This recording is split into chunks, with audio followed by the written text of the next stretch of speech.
While you guys are getting it started, I'm gonna listen to it just to make sure everything's a-okay, and then I'll tell them to get started. Great.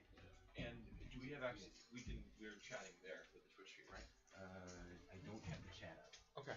but it will be That's okay. 5 minutes We late. don't need to do it. Yeah, I yeah. think it's better. Cool. Okay. The way I look at it, you're not doing it for them. Right. That is true. Yeah. All right. Thank you again, Tony.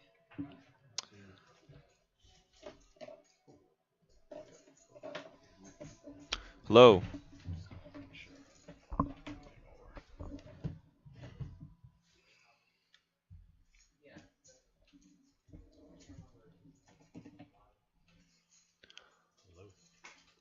Hey, Jack. I don't hear myself. Let's turn on. Oh, well that'll do it. Yeah. I think me last which time one- we Which one of these we had it off for a while. says text on it? And you haven't say text? Yeah, it's clicked already. Yeah. Oh, is that unclick it? Yeah, let's unclick it. Good. Test. Sweet. All right. How you doing today, Jack? Dude, I'm doing excellent. It's good to be back behind the microphone, back on a live poker set. We haven't played on one of these in about 6 months, and it's been, I think, close to 10 months since we've been behind the mic. It's good to be here. We're joined by the fantastic Christian Soto. Christian, thank you so much for joining us. Man, I'm pretty excited. I came in the snow and everything. I know. We fortunately had the first snowfall of the year today. I almost canceled on you guys. Yeah, I don't blame you. You know, an inch comes down in New Jersey. We were ready to basically shut off the whole event. Poker hands, just hands almost shut down for today. The whole thing just came to a crashing halt. We almost just like took the whole podcast down, liquidated our assets. You guys have assets? Crypto or whatever? Yeah, well, we've been talking about it. We're talking about holding like half of all of our Just Hands assets in crypto. I'm pretty bullish on it.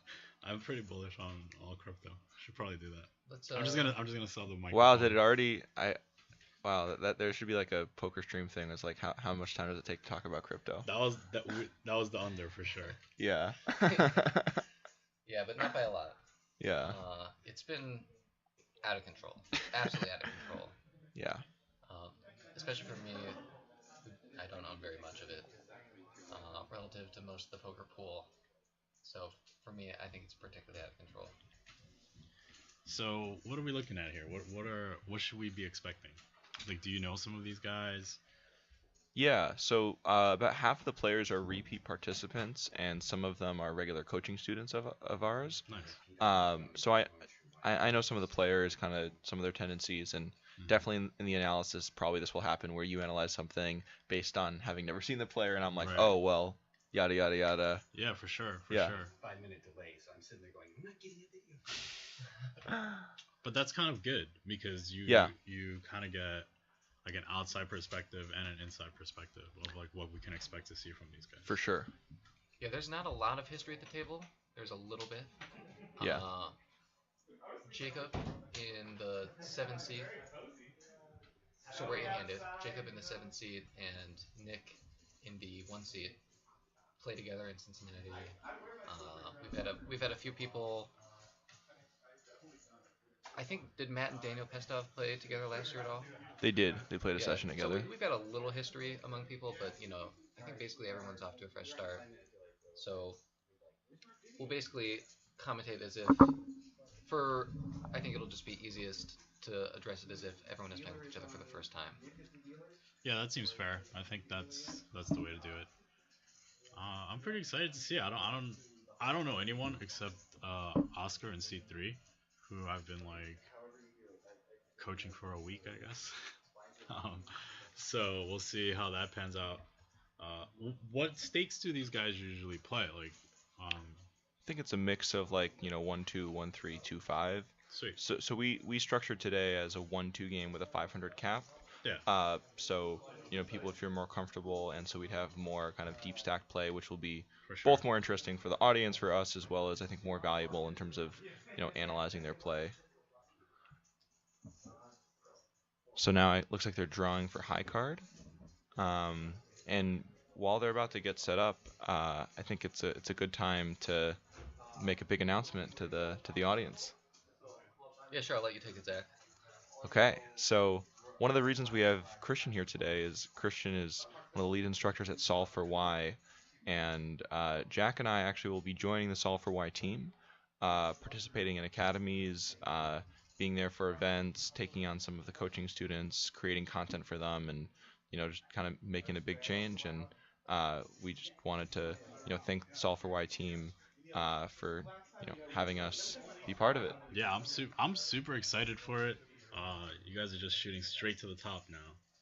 Just like, no, I'm pretty excited for it. I think you guys bring a lot to the table, and I'm pretty excited. Like, you guys have the podcast, everything's like really kind of coming together, and I think it's a good mesh. Yeah, we're really excited. Thank you so much to Matt and to Christian for being here, and Matt helping make it happen. Yeah, I'm just really excited to see your guys set up. Check out the new Solve for Why offices. Yeah, the Solve for Why estate. The Solve for Why estate, yeah. Zach and I are going to be in Vegas in about 10 days. 10? Maybe 8? Sunday. Yeah, 8. Yeah. So, basically, super pumped for every aspect of it that'll come up across the next year. Hold on, the Phantom door just opened.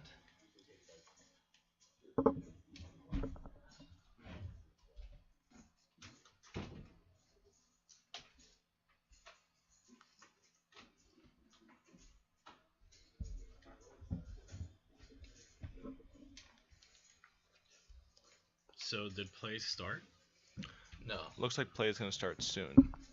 I think they're waiting to get the names and everything up. Yeah. I feel like we're going to see some blood. I feel like we're definitely going to see blood today. Everybody bought in for 250 big blinds. Yeah, that this last is a time- first, yeah. Last time we had a bigger range. A good number of people were buying in for 200, for 500. And that's actually nice in terms of like replicating the casino environment where you have a pretty big range of starting stacks generally. Here, this is more reminiscent of just like a home game you might find yourself in where everyone buys in for the same amount. No, nobody wants to be the odd person out. Nobody wants to be the coward. Yeah. Nobody wants to be the I'm in for 2. I think It's today. peer pressure. I think today also we have most players. I think would probably play as much 2-5, if not more 2-5, than 1-2 in a casino environment. So the stakes are probably not as daunting to someone who is exclusively a 1-2 player. Right. But in a training environment, I guess it's better for like someone not to get hurt too bad. Oh yeah. We mainly like you don't want someone to feel like they're unable to keep rebuying. Right. Yeah, that's definitely fair. So Our Chris, dealer is returning with glasses. yeah. I think we're about to get started. Yeah, your dealer definitely should be able to see. Yeah, that's It's probably a good thing. it's one of the foremost elements of the job is vision. So Christian, have you done commentary stuff with Solve for Why? Yeah, Nice. I'm the lead commentator. Hell yeah. Okay. No, Let's go. I'm actually not even joking. Like I really do most of it. Like, Nice. but I feel like this one would be a little bit different because I don't know any of these guys. Like I don't know any of these guys. I don't know how they play. I don't know what you guys teach them. So we're gonna get some different. Opinions. We don't know what We we don't know. how much we teach them is going to come through today. So disclaimer. Yeah, exactly. We don't know what's gonna happen. I taught a course at the college we went to, and it looks like we're starting. But Cards are in the air. yeah, with Poker on Air, and just real quick, there's people that never played poker before, teaching them a lot about the rules, the basics, and the final was kind of playing a really low stakes game on Poker on Air, and it was a little disappointing, but also it's like, hey, these guys never played poker before. But a lot of people on stream were like, oh my god, you're poker coaches and they're playing like this, where it's, you have to look at improvement, not necessarily, Right. yeah. Yeah, it's always interesting to see how much people retain in terms of Hmm. like what it is you teach them and stuff like that, or not only retain but furthermore like able to implement. Because they might understand it in theory, but implementing it is pretty tough sometimes. We saw 10-8 of spades fold, man. I don't like where this is going. Like, That was from early position, right? I don't care. Like, I kind of agree. Uh, Guys who are watching this stream, or those of you who are watching the video, prepare for some really shoddy camera work for about the next 10 minutes while I get my bearings. Uh, yeah, Just really controlling the cameras.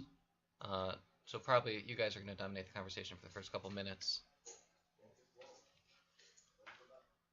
all right. So first time we're seeing Oscar open with ace nine offsuit to 12. It seems like it's from the hijack. It's Honestly, definitely close. I think when you're this deep stacked, I prefer fold just because you're gonna have way better candidates for, raising in the hijack. Like I'd prefer, raising with 6-5 suited, maybe even 6-4 suited than ace-9, which has really bad reverse implied odds when playing so deep. Yeah, I agree. I told him not to open that, but whatever. Yeah. In the cutoff, I'm opening it, but I think hijack it's a fold. I also think like for that raise size, it's even more of a fold. Like if you're raising 6x, you really have to be a little bit tighter. In theory, a lot of times in a casino it doesn't matter as much, but you got to know your venue. And at like a training event, I think you got to expect a higher caliber of play, and probably I'm just going to choose a lower opening size. Yeah, I'm curious to see what kind of open size becomes the standard. It's kind of interesting because they're 250 big blinds deep. Like opening big is gonna be okay.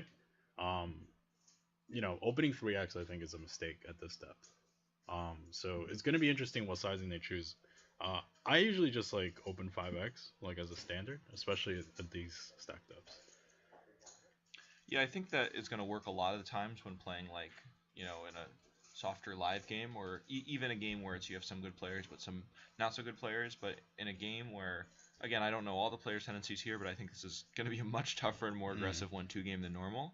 I think opening 5x is, especially from like later position, if you're going to have a looser range, is pretty easy to get exploited by players that aren't going to be afraid to 3-bet with kind of a strong range. Yeah. I mean, it depends. Like we'll have to see, what pans out. Because I think it goes both ways. Like when you open 5x, it's like some people don't 3-bet those same hands because it's more expensive. So like the hands that they would have opened if you opened to like 3.5x, the hands that they would have 3-bet if you open to 3.5x now become calls. So it becomes, we'll see. Like it kind of depends on what occurs here. We're starting out. I didn't see what Super everyone nitty, but we're yeah. starting out a little nitty. Everyone's just getting trash and walking to the big blind. I always feel like when there's a walk, like it's my fault because I didn't open. Every time there's a walk, it's my fault. No matter what I had, it's my fault. Yeah. I have been as a way to make the table atmosphere better, just calling for the walk every time I get the big blind. It hasn't been working, I don't think it's gonna work. but I'm gonna keep trying. So we see ace deuce off here in the cutoff. He's gonna open. Curious to see what kind of sizing like becomes the standard here. He opens to 12. So I think like 12 might be what will become the standard. And the interesting thing. So I think Mark has a decision between 3-betting and calling. Yeah, I agree. And I don't mind the call. Yeah. On the big blind especially. Yeah, same with Jacob. I think should be a fold with ace deuce offsuit at this stack depth, but can't be so bad to open. Again, this is the assumption that a lot of these players are going to be 3-betting a wide range, and when you get this board here with ace deuce, I think you really have to be c-betting. I hope Mark goes for it here. Just check raises. So what do you think check raising would accomplish with from Mark? I think he has a great bluff catcher here. Yeah, the problem is like being out of position and like trying to bluff catch with this hand on multiple streets. It's gonna be pretty hard. Like now Jacob's gonna double barrel and we have no idea what to do. Yeah. With a hand like. I think you have to think you definitely have to call here, especially for the pot size bet. Yeah, like the problem Yeah. is like clarity is like really poor, and your hand like is a pretty good hand to barrel off. Like, when you get check raised, your hand turns like really well. You also like block one of the sets, like, and the hand doesn't necessarily like check call down Yeah. like well. Yeah. You benefit a lot from protection. I'm not sure that like, I'm doing like a ton of double barreling. Like, I think I would definitely only choose to turn my hand into a bluff on the turn after check raising, like with a very good. Yeah, you have to Turn card. turn well. Yeah. But yeah, I mean, I think value raising, or sort of semi-value raising for protection with these weaker pairs is important. It's less obvious to me on a board that I think clearly favors the preflop raiser's range, but we are talking about a button open, so. Right. Actually, no, cutoff open. A cutoff open and like a situation where he's probably barreling, like probably over c betting in that spot. And you could like you could punish like pretty easily. I just think the hand like really benefits from some clarity. It also, like when you check raise and then you check turns, like it's very likely that it goes check on turn. And you're going to be able to like actualize your entire equity. So let's move on to this hand. I think we see a pretty standard play. We got Matt opening with a suited connector, Mark calling with a pocket pair. We see a dry board here, and I like the bet for Matt. You have a pre-flop raiser, you have stronger range here, you have the backdoor straight draw. For that bet sizing, yeah, I think Mark has to call. I'm not sure what betting that really accomplishes. Hopefully we get another barrel here from Matt, picking up equity.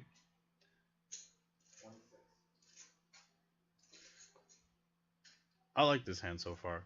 Yeah. I think he's played it fine. I think his bet on the flop is like pretty standard, like half pot, or like 45% pot, and then like he picks up the queen and he just like double barrels, forces like all in the pairs to fold, which is good. Like, he played it great. I like his bet sizing on the turn, in terms of sizing around half pot again, just in terms of like trying to get a lot of the under pairs to fold. Some like ace high floats also fold. Like Yeah. it's a good play. Like he played it great. Yeah, the queen is just the ideal card, really, with that hand. I mean, obviously, turning the 10 or 9 is nice, but the queen is just so good for your. It's almost better to make the range. queen. Yeah, I really think. Just like just making hands is tough because now you have to pay. Now you have to like check call. It's like let's just bluff. Let's just stay bluffing.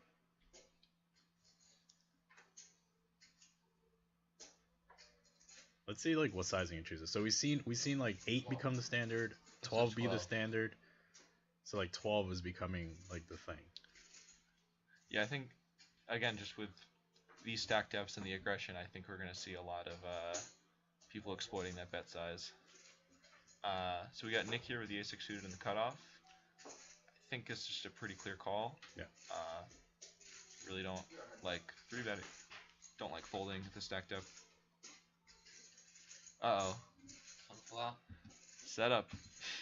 Yeah, I mean, this is going to be interesting. I expect a bet, and I mean, theoretically, like, Nick should be, like, mostly calling on the flop, but... You haven't seen Nick play before. But we'll see what happens. So it looks like Mark put a pretty small bet. It's like half pot, and then we see a call. A quick call at that. Sorry Right. about the camera work there. I think again, Nick last time played very aggressive. I think, yeah, theoretically, Nick should be calling mainly on the flop. I think that, in practice in a lot of games like this, Nick will be able to get a lot of value raising the flop against aces. Yeah, I agree with that. Like, definitely, in almost any casino game, I'm just raising that for value. Yeah. So Nick chooses to bet 2/3 potish here. So, first, I just want to say I like the check from Mark. Yeah. I think we probably already said that. Yeah, I think it's good. I might want to size up a little bit more Nick here. I think Mark has a pretty clear call. Yeah, he's not checking the hand to fold. We get the king? Oh, I think we got the king. I think it is the king. I think it's the king of diamonds. Yeah. Yeah. Good check back, Nick. This is a weird spot. If you're Mark, are you ever leading here? I think we should lead. Yeah, I mean, Yeah. Like your I think opponent he just- doesn't have ace king. Your opponent's scared of ace king. Like you're gonna get some value from like his ace tens, ace queens. And like he's not betting those. Like he's not betting ace ten, ace queen, and those are the kind of hands that you are like trying to get to bet if you check. And they're not betting. Yeah. So yeah, and I also think like Mark just has a lot more jacks. Perhaps. I'm trying to think of what jack hands Nick is likely to bet on the turn. So I can understand betting. I mean, checking from Mark, just if you think Nick has a lot of like Jack 10. missed draws here. But the thing is, the spades came in on the turn, so he's gonna have a lot more kind of like 1 and 2 pair hands on this run out that are just gonna check back that will probably pay you off. So I probably like leading for between like, I don't know, a little under half pot to like 2/3 pot. So we saw another under the gun 10 each suited fold. I think we've already Nick getting right back in there. dismissed that. So race to 12, standard 3 bets, 36. Probably should be seeing a cold 4 here like often. Yeah. Is that a re-raise or just a call? I think it was a pretty quick re-raise. Yeah, I definitely think you should be 4-betting here if you're Mark. I think there's like a pretty interesting decision for Nick now. Like he could like putting this into your 5-bet range is like kind of close. I think this is like one of those fluid hands where like you can also just call. And I would choose to just call here and like dominate a lot of like my opponent's like ace 5s, ace 4s. I think like when you 5-bet and get action here, like you're in trouble. Or at least like you're significantly reducing the amount of hands your opponent has and your equity overall like tanks. Yeah, I'm into that. We've got a good price here. I mean, it's a little. I don't know if it's a big 4-bet, but it's like you see a lot of smaller 4-bets from in-position players. I think it's a little big. It's big, but they're deep, so Yeah, it's so- kind of fine. You know what I mean? With Like the being suited, I think helps on the call since that's just like another few percent of boards where like you're gonna be able to really easily continue on. I think given how deep they are, I prefer calling. Yeah. If I wasn't suited, then I think I'm that gonna looks be, like a 5-bet. gonna be ripping it more often. So this is, I think, I would definitely not do this. A So it's 6-bet. very small raise. Yeah. It feels like he was inducing. So we see the graphics right here with 47.53. That's because it takes into account the folded cards. So just know that the equities here are not going to be exactly what you should be calculating at home if you're in their position. I think it's because clubs are better. True. But he's in position. Yeah, and he's in position. Oh yeah. That's what it is. And he has that hat, so it's just way cooler. It's the coolest hat on the table. Except that there's no other hats. The thing is, when I'm shoving ace king, or if I'm like 5-betting ace king, I'm looking to get. I think the main reason you do it is to try and get some folds from queens and jacks that might have 4-bet. And I don't know if those hands 4-bet anyway. It might be a slightly more polarized range, which is kind of why I like just flatting. But yeah, I think when you make that little baby raise, like you don't get those hands to fold, so you don't get the advantage that you might have gotten from 5-betting in the first place. But yeah, the stacks are it's just really awkward to 5-bet jam there. So yeah, I feel like there's a pretty strong consensus among the three of us that the flat is the move. And also to get back to the raise size, like I think when it goes 12, like early position raiser, and then Nick was in the hijack and makes it 36. I think 4xing in position there is just way too big. You're gonna want to be 4-bet bluffing a lot, and when you do it for 115, you just make it really expensive. So I prefer probably something between like 2.5 and 3x there. Yeah, I agree. Like The thing though is, if you're gonna be cold 4ing pulled, it's kind of not that bad. Yeah, you should have a really strong range there. Like it should just be like ace 5, ace 4, ace king, and then like aces, kings, maybe queens. Like if like the dynamic is there, but like 4-bet calling queens is like gonna be crazy. Yeah. So like, I think your argument is definitely good. You're gonna wanna, but like since since it's so narrow of a range, maybe using like the 3x to 4x is like not the worst. Since it's super pulled, so like we should use larger sizes. But I think the standard though is like between 2.5 and 3. Yeah, I'm starting to come around to that with this stack sizing, where like 115 is definitely a size that Ace 4 can like comfortably 4-bet fold. Mm-hmm. Where if they were like 300 something deep, then it's like you want to pick a size Yeah. where you can have a full bet folding range that makes sense. Correct. I also think like it'll be. If we see a lot of 3-bets, I'm curious to see how they're constructing their cold calls. Because I think there's a pretty big edge to be had there, especially in deep games. What? So talk more about that. What? Like I think it's like pretty cool for you to have like King Queen suited, Jack 10 suited, and like some cold calls there. Like if he makes it 36 and we have Jack 10 suited behind, like we should not be folding at like 250 bigs deep. So like introducing those hands into a cold call as well like as introducing like kings into a cold call some percentage of the time might be pretty cool. Yeah, I think when you're deeper, something I noticed that I don't think a lot of players do, both for theoretical and exploitative reasons, is I think balancing like 3-bet cold calling ranges where, when you're 500 deep, someone makes it 35, there's going to be a lot of hands that you really want to cold call with that if you just make that your range where your cold call range is like 4s through 8s or 9s and King Queen suited, you're going to get really exploited. So you have to balance that with sometimes having kings or aces. And I guess there's some players, you play in a soft live game where you just kind of set mind with everything because you'll get paid off. But I think in this game that wouldn't work so well. Right, for sure. I think like as soon as you cold call, people just like snap at you on jacks. Yeah, you can really. I think what we're talking about sort of the middling suited connectors like the Jack 10s, the 9/8s, the 9/10s. Those will do really well in these games since you're going to cover boards that like the more polar player is not going to. And especially if you're in position, like you're just going to be able to put a ton of pressure on. So we see Oscar here raised to 10, and I expect I was expecting a 3-bet there, but we're definitely seeing a 3-bet from Mark. And we'll see now what happens. I expect the size of like somewhere around 45-50. Yeah, I think in a game like this, I would make it at least 50. Yeah, I think like 55 or something. He makes it 50. When we're really deep, I like to go kind of like 4.5, 5x out of position plus calls.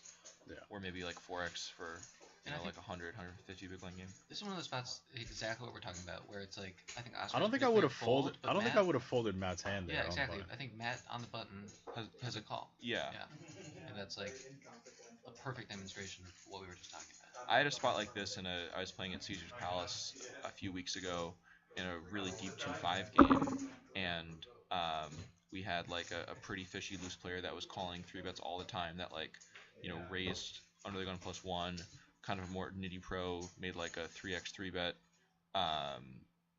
like right after him. Another fishy player cold called. I'm on the button actually with 10-9 suited. Yeah. And I thought I had a very clear call for $120. The other 3 players called. They ended up stacking the pro in the hand, and he's like, "Oh my god, like how can you call with this?" I'm like, because I'm like 2,000 deep with like 2 really bad players, and like I think sometimes I'm gonna win a huge pot. And that's like you just demonstrate the importance For of sure. picking up on that tendency by the fish of regularly flatting 3-bets rather than 4-betting, because that's really the biggest deterrent to calling those 3-bets. It's just the fear of getting 4-bet by the original opener.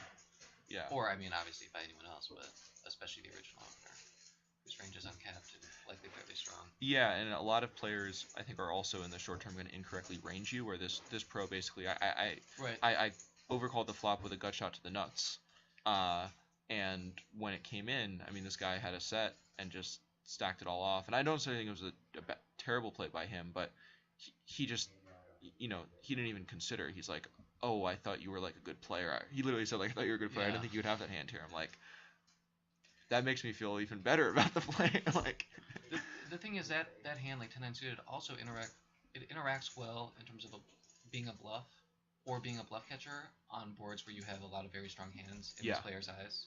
Oh, like, this is gonna be interesting. Like, I'm curious to see if like Oscar goes for it. If he's been your coaching student, he better. I mean, this is the hand. This is the hand that the canonical. Go to war. Canonicals. I feel like he's gonna pull the trigger because he's trying. Like he would never do this if I wasn't watching. He would just fold. Oh wow, great timing, bro. Great fucking timing. How do you know? Sick read. Live read. Maybe he had the live read. I know that I was expecting him to. I was expecting the 4-bet for sure. Yeah.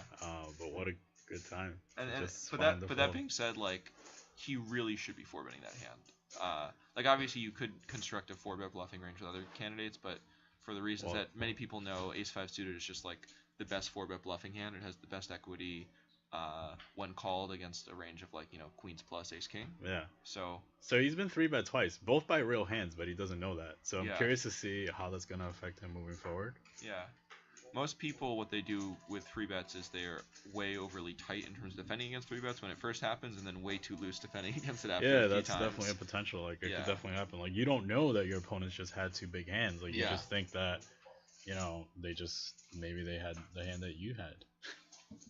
Yeah, the guys, people who I think I lose the most money to in like a casino are people who just like run hot like at the beginning of the session. And Yep. you just get like a totally wrong read on like what's happening. Yeah, and so 100%. you got to learn to hedge those reads a little bit, not too much, because I think then you start leaving a lot of money on the table. But you got to hedge it a little bit, especially like when it's the player type you expect to be pretty value heavy in the first place. like it too, actually. Like, yeah, before when we were playing the music, I was like, I hope we keep this on this game. Music is now off. Sorry guys. Yeah, I was wondering if we were gonna leave that like sort of. Well, I'm not gonna judge the music, but we can leave that gone. So we got Daniel opening under the gun. I hope he has 10-8 suited. All right, Okay. I like calling here. With Jacob's hand, I know it's Oh. loose, but like you're in position, you have like you're deep, like it's fine. I really disagree with that there. I think Okay. like you have to be in just like such a loose game and such a passive game to I think be able to call profitably there. Like you're just a lot of the time I think gonna maybe not a majority of the time, but you're gonna get 3-bet a lot and have to just fold no matter what. I think you're dominated by the opener's range. You're maybe dominating a few things in the calling range. If it was suited, I would definitely agree with you here. But I just think this is a hand that has. Can't wait for you You know. guys to come to the academy. Okay. No, Well, but let's I talk agree. about- I agree with like what you're saying in general. Like Christian, there are games where I call that hand in this scenario with Yeah. the stack depth, and maybe just because I'm giving a lot of credit to the people that signed up and kind of Yeah. knowing some of them and how aggressive they are, but yeah, Okay, so So I I know was- we were just talking about Ace 5 suited being a Oh. great bluffing hand, but I think closing the action with a dominating hand in a deep stack game Yes. in a big blind, I would just flat. Yeah, I agree, especially coming from under the gun. Yeah, especially. exactly. Oscar might lose a lot of money here because he's gonna bet, and I expect a call here from Daniel. And depending on what runouts come out, like Oscar could just like go off. Yeah, that's Yeah, very he has true. There's- backdoor straight draws, backdoor flush draws to the nuts. Yeah, on the one hand, he's live. On the other hand, he's not very live. 6 of spades, calling it. So, for some context, last event, Daniel ran really bad. So I don't know if we're rooting for him per se, but I would like to see his luck turn around. And, flopping a set in a 3-bet pot is a good start. I think he's gonna raise. Yeah. So I think the hand's gonna be over, and I don't really like the raise here. Looks like 100. Yeah, insta fold by Oscar. I gotta say, Oscar's running like kind of good situationally, where like this could have Yeah. been really bad, and the last Ace 5 could have been really bad. Yeah. like Yeah.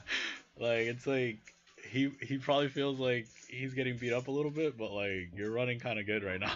like But also good for Oscar in terms of like I really hate when people just like take an extra 4 seconds to fold in that spot. It's like Yeah. like you should know when you bet out with a hand like this that like when you get raised you're gonna fold and not just like hem and haw and be like, oh, I wish I could maybe do something, and like think about how poker could have been differently for you Mhm. and then fold. yeah, that's true. How poker could have been differently. Man, I'm excited to come by the academy too. If I get to play more Queen Jack offsuit, There's a lot of those type of hands, Yeah. man. It's a lot of Queen I would Jack love to be. types I'd love to be convinced that like I can play more pots. Yeah, Sam. for sure. I promise. I typically have a very loose image at the casino, so Yeah, Zach and I both. We take a lot of spots, but not. I mean, I guess we should be taking more. Okay, so we're seeing like different raise sizes here, and yeah, I think for me in this game it's going to be something between 8 and 10. Matt's consistently stayed at 8 though. He's opened a couple hands and has always been to 8. Yeah. So we saw a couple different raise sizes from Oscar. We saw somewhere between 8 and 12. And I don't mind like splitting your range, like theoretically, and having a range for raising 8 and different range for 10, different range for 12. But practically speaking, it's really hard to balance that effectively. Yeah, So it's just I not think for worth almost it. everyone, it's always worth doing just like the same raise size, unless you're in such a soft game where you feel like you can get away with it. But even bad players, like they're gonna kind of get onto that a little bit. Yeah, the best time to sort of mess with your preflop sizing is like in unusual spots, like there's a straddle for the first time, and like you've got a big hand, and the straddle's a big fish. Like that's time to size up. You know, I don't like this. you don't like the button 3-bet with ace 4. Yeah, offsuit, like it's just like not in the construction, like, Yeah, I agree. and this is just like too small. So Yeah. So it's much too small, and so not giving Mark much of a decision at all. and there's so many hands that Oscar's gonna have here. You know, Seems suited like a good board for connectors, Mark. suited aces that he can 3-bet here. So I think Oscar should be betting here. Yeah, once you get to the spot, you should be betting. I think Mark has a very clear check call. He has like a pretty ideal bluff catching candidate in my Mhm. opinion. You know, on the other hand, like I actually think Mark has a lot more to That's a pair 10. on this board. That's true. But the sets matter. Oh, so I think we should see It's a fun card. another check call from Mark. I think this bet should be really small on this turn. I don't like this check. Yeah. Yeah, like you've got to give your opponent a good price. Well, if this is gonna when you have happen, a then much I do like stronger the check. range. If that's gonna happen, the check is great. Well, that's gonna happen from this hand, which means that's gonna happen a lot probably. Yeah. Right. And I really don't like betting out here, from Mark. I just think it's really hard to get value from worse here. Almost impossible. Like you have one of the worst I think two-pair he's combos bluffing. here. I think he's bluffing for sure. I think he's bluffing for sure. Yeah, I don't think For he's, this size, yeah, it's I He's think about to he's get the bluffing. news. You got the news. This is the thing. Like, you know, Oscar's my friend, and he's gonna watch this. Like, this whole hand was really bad. And unfortunately, you win the pot, so you kind of think it's good, you know. But you really, in a game like this, like I'm starting to see that like people are kind of disciplined. Their ranges are like intact. Like you can't just 3-bet ace 4 offsuit. And then you know, it worked out that the player bet on the river, but like on the turn, like you have a lot of aces. Like you're not fooling anyone by checking, you know.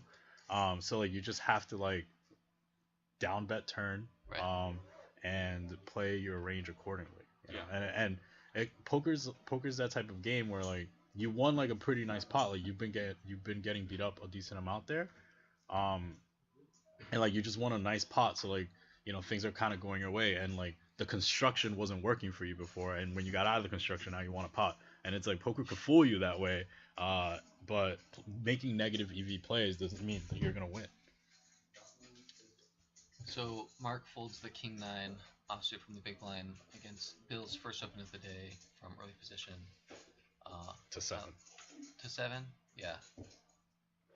that's close. It's close for that price. For the standard table size, I think it's definitely folded. If it was from middle position, I think we have a very easy call. I think early position. I want to see somebody's VPIP get in the 30s. Oh, I Is think that gonna happen? I think that'll happen. All right. Right, yeah, Whoever that is, like that's gonna be my favorite player in this game. Okay. Like let's see some 25 at least. I want to see some limping ranges. So something that I do That's kinda cool. a lot in both Hold'em and PLO more than I think most other players is, well, not most other, I guess most other players that I respect their game is do a lot of limping. Not like a lot of limping, but just relatively speaking. Because I think there's a lot of spots like when you're really deep like this, where from early position, you know, it's likely to get 3-bet, and you just have like a balanced range where you have some combos of aces, some combos of kings, you know, suited aces, lower pocket pairs, some middling connectors, just hands that, you know, like exploitatively you want to see against people when you're deep, especially maybe where there's a dynamic where there's like 3 really good players but 4 pretty bad players and you're all deep. So looks like Daniel raised to 8 in the cutoff with 10-7 offsuit. And this is just much too loose. I think Matt, for this Matt game. has some really good Something. timing. Yeah, so Matt really shouldn't fold here. Yeah, and this is the thing. Like, if you're gonna just be calling and playing your pseudo connectors passively on the button and then folding when getting a good price and position, almost better to just like 3-bet or fold. Yeah, that's twice. Like he had 10-9 suited, and then now he had 9-8 suited. You're just like you have a really good hand in position versus regardless of what your opponent has, you know, and like we have to expect also your opponent's bluffing sometimes. Yeah, and you're gonna show up with like an SPR of 9. And this is the thing, like you know, when you're playing against players that are like quote unquote constructed, right?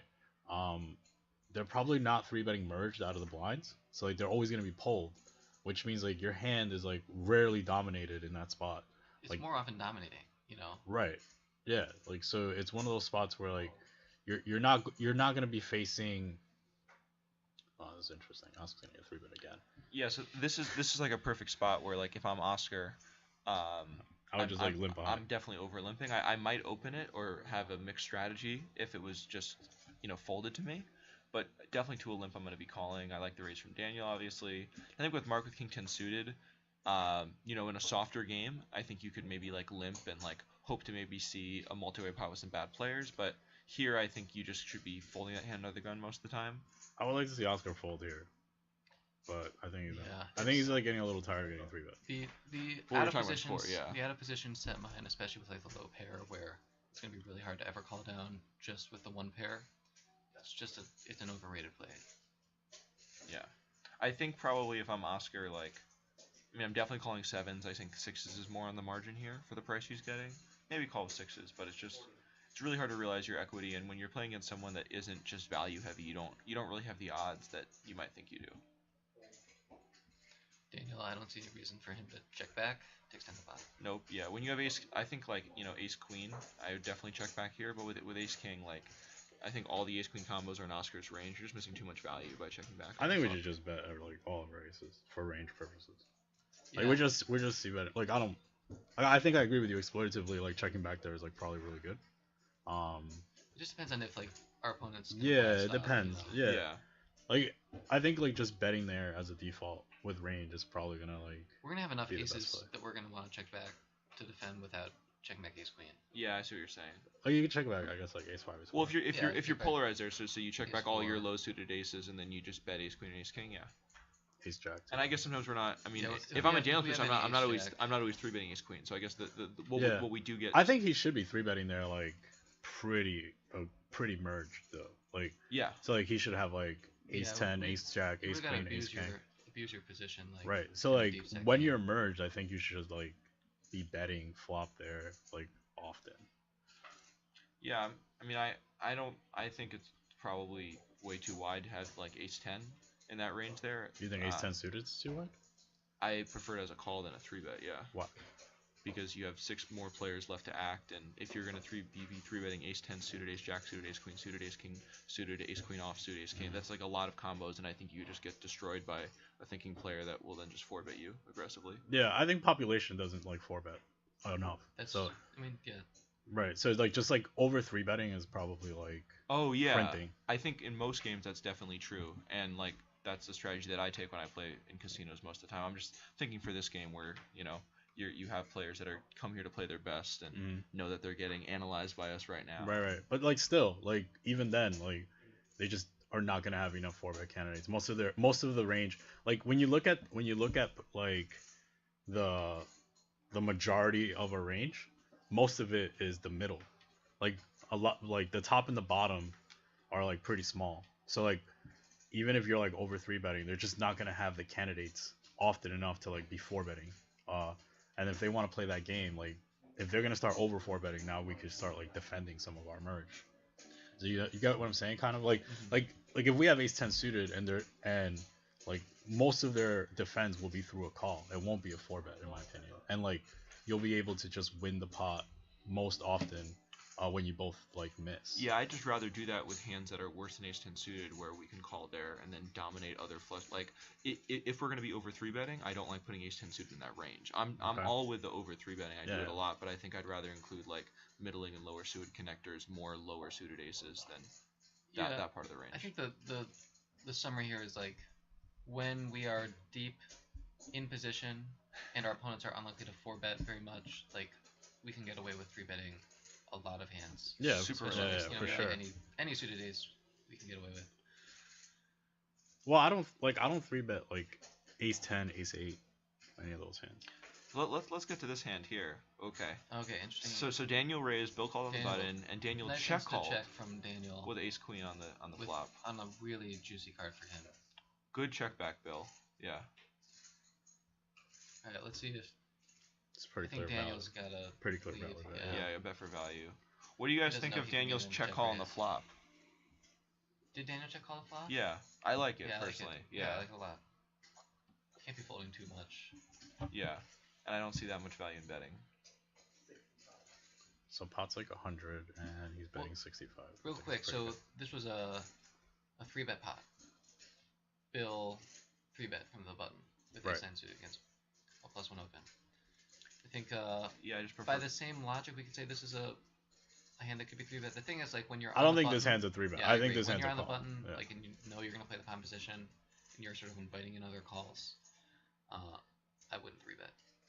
And if I wasn't a 3-bet, I would maybe choose a. I don't know. The sizing was like a little under 3x. Yeah. Like I don't mind having a smaller 3-bet range or size if your 3-bet range looks differently. But if I'm gonna include this hand, I'd probably just want to size up, try and get more folds. What do you guys think? I think of Daniel including sizing? that- Oh, sorry. I think including that hand is just a mistake. Yeah, I think it's hard to like. You can't try and adjust your sizing to fit that hand. I think it just Oh, go ahead. What were you saying? What do you guys think of Daniel sizing on the river 65 into 100? Like, just the question is, are we targeting ace X here that check back? And I think if so, maybe just like size up more, you know? Because I think it's gonna be rare that we get calls by like kings or queens or like queen jack here. So Yeah. I think we have like, the flush came in though, right? flush Yeah, came in on the turn. but no one has it though. Only the defender could have it often because Right. Daniel That's has what I'm- queen of spades as right, well. he has queen of so- spade. Yeah. But Flop, that's what I'm turn saying. one, Is check, check. Daniel's range is a lot stronger, so I don't mind giving the good price. Okay.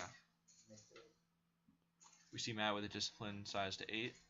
I like it, and yeah, if you're going to be raising to 8, I like having a smaller limping range, and raising ace deuce suited versus like maybe what I would do in this game is have a raise size of like 10 to 12, and then have a bigger limping range with kind of all the See, I aggression. want to see how this plays out because I like this. I want to. Okay, well, Oscar's gonna 4-bet.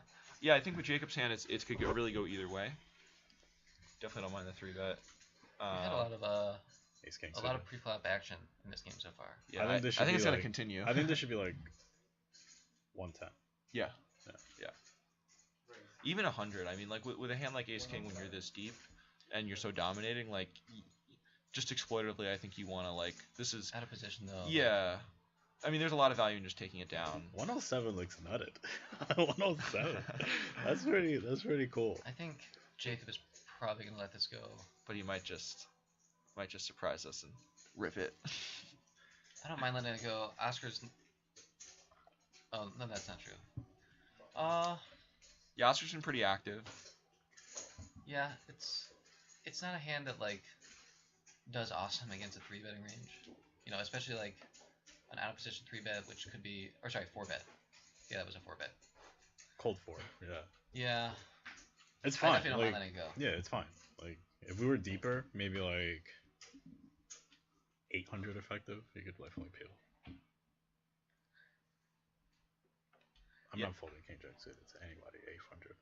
$800 deep once a game. Oh man, let's place him. Yeah, I mean, dude, you know when the biggest pots build, when it just comes like king jack X, and you're just dead for all 400 big blinds. I mean, I get it.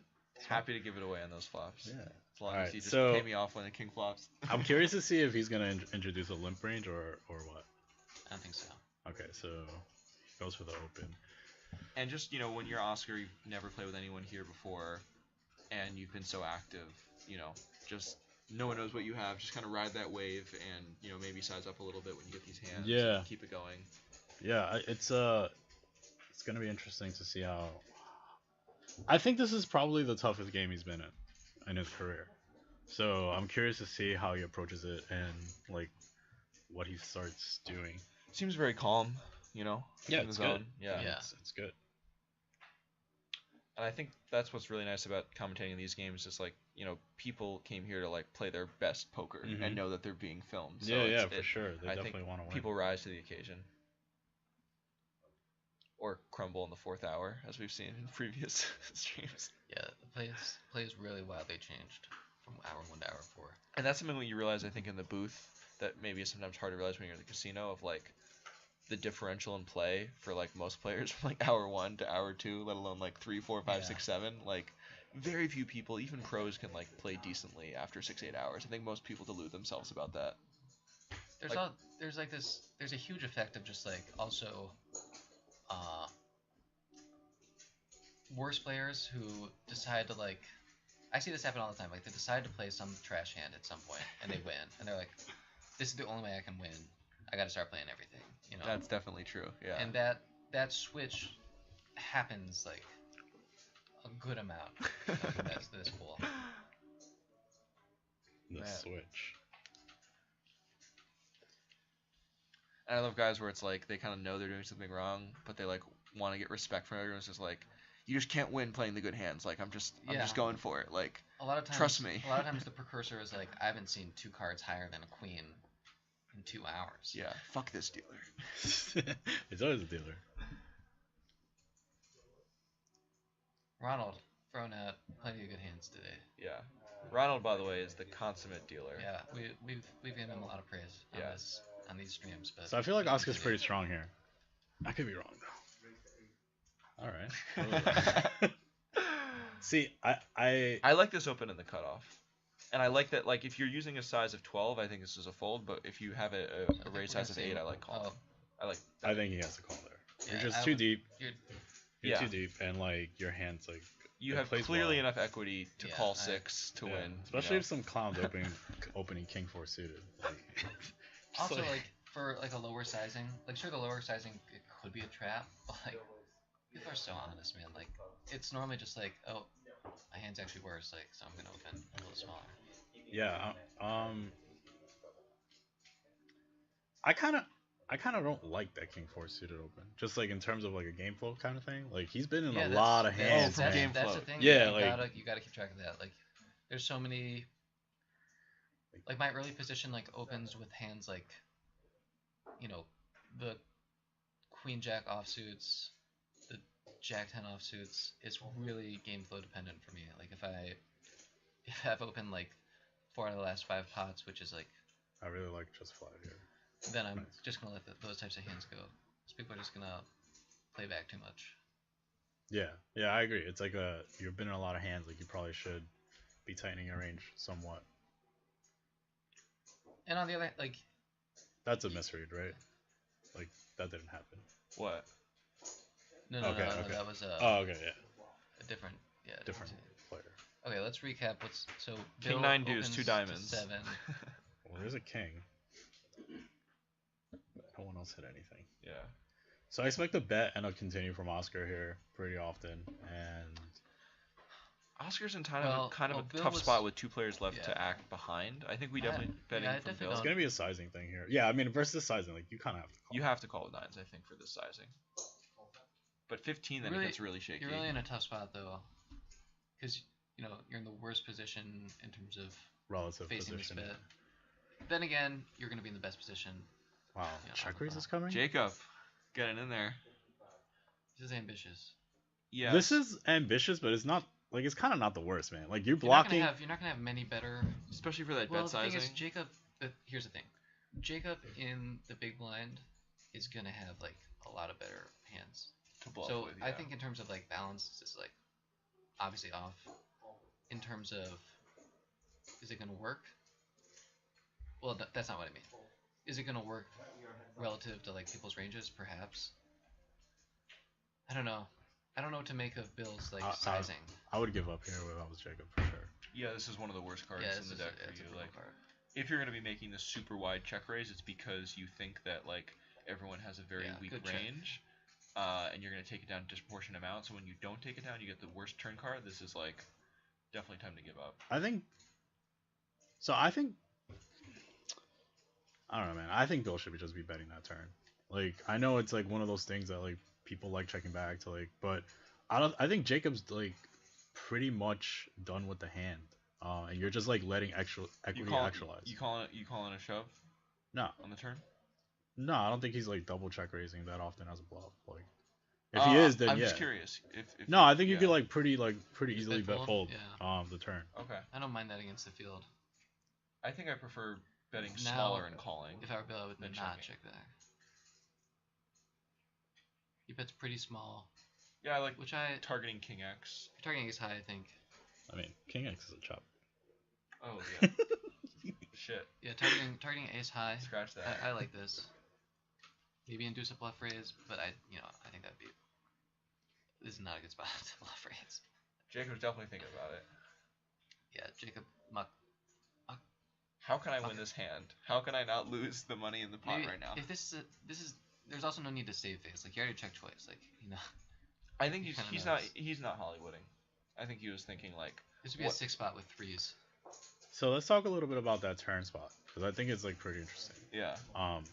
I think when he checks that turn, like he's gonna have like his check raises, which are obviously pretty wide. But like let's even take a logical check raise range of like open-ended gut shots, and like that's pretty much it, right? Like so they board with King 5-3. So like Well, I mean, you want to give him some value hands too, right? So you could have probably Right. 5 suited. You got King 5 suited, King 3 suited. right, but like it's significantly reduced when the turn comes at 5. Yeah. Right. So now it's like yeah, you could have King 5 suited, but like we block a king. Now there's another 5 out there. Yeah. Like it's pretty hard for him to have that. You're very rarely getting check raised twice, and Right. it's more disproportionately like Yeah, your not value your, hands. Yeah. Your ranger's equity just took a big hit. Like Which is why I don't like bet folding the turn because I think there's an argument for bet calling the turn. Yeah. I just think that like population is just like not double check raise bluffing ever. yeah, I I know. love doing that. Yeah. I mean, no. I mean, obviously, if you're up against someone capable, like you just bet call. Yeah. Right? But And then you bet smaller, I think. Right, where right, It's like induce, yeah. because you're also then getting value from some kings. Like if Bill makes a 10 and Jacob has like king queen or king jack, like I don't hate a check raise on the flop just to kind of like get Yeah. value there. And yeah, it's not bad. And I would check the turn with that Yeah. with king queen there. yeah. Yeah. Also like king 3. I might miss some value against that hand. Yeah, king 3 is definitely a possibility as well. Like king 3 suited, maybe even king 3 off if the player type is Yeah. is there. It was a small open. It was open to 7. Yeah. So Yeah, I think I it's pretty don't- interesting. I just think like people over check those turns where yeah, it's like if just because you were like 'Cause you were bluff check catching raised, on the yeah. first street doesn't mean like all right. So we see Daniel open king queen off here. Things are going well for Daniel. I think we just should see a call here. Yep. Yeah, I like this. I think this is definitely a fold. I think the biggest asset of these players is that they're all disciplined. But we gotta start adding a little bit of hood to these guys. Alright, so we're probably gonna see a bet here, and oh, okay. This is actually like a good check sometimes against like someone like this that like probably has a really tight calling range. I think I tend to oversee bet against these player types. Like I think that Matt's cold call range is probably like really tight and really like high equity on like 9-5 deuce. the thing is like is it the type of equity that's gonna realize it's high equity? Like a hand like exactly like ace jack, like ace queen. Right, but it's like when he has ace jack with a club, like he's just not folding flop. So like now he's like peeling, and our clarity moving forward is like really tough, and we don't even have a club ourselves. Yeah, I guess I think in this game it's a good check. I think in a lot of games like Correct, yeah. that ace jack with the club is not peeling. Right, agreed. Yeah. Agreed. I think that's what I'm saying. When you're facing someone like specifically that player profile where their cold call range is like strong, like when the board comes out 9-5 deuce, like their continuance frequency is like pretty high, and we have like pretty low equity in the hand. So it's like we can't even barrel on a turn club. Like our clarity is pretty tough. Got a pop Bruin here. Think it could go either way for both Bill and Jacob. I like calling most of the time with these hands. Yeah. Again, Bill is on the button with like a hand that's just gonna play really well in position. I would actually like to see Jacob 3-bet, but Yeah. I like Jacob 3-betting Jack 10 suited. I think that's perfectly reasonable and good. Bill, like I would probably lean towards a call with this hand on the button. Probably should be like a little bit more polarized now through the squeeze. But I think Jacob should be 3-betting at a high frequency with his hand on in the cutoff. Just like shutting out the button and like taking position, shutting out the blinds. Like your hand plays well in position. Like, And you know, It's another aspect of it that we've obviously like gotten to several times, but that these guys might not be thinking about, is they might be thinking like, well, if I get 3-bet from the blinds, like I'm gonna have to fold. You know. Yeah. And I think what we're advocating is like that's actually not the mindset. Like you need, like you can always call on the button with Jack 10 suited if you get 3-bet, from the blinds. I would like to see a call. Oh, never mind. That's pretty big. Yeah. Yeah, we're just like kind of not deep enough. Yeah, I exploitatively like this sizing, where I feel like you think Bill's gonna be a little wide. Like this is a size where you can maybe theoretically fold to a shove. Wait. With a worse Mark's hand. hand? With a worse, I think. Oh, I think you Zach's mean with a saying different you're hand? bluffing, Yeah. Just in terms of constructing the size. Oh, I see. Yeah. But Yeah, I think these guys are all like pretty, like crisp with the mechanics. we haven't seen much post flop play.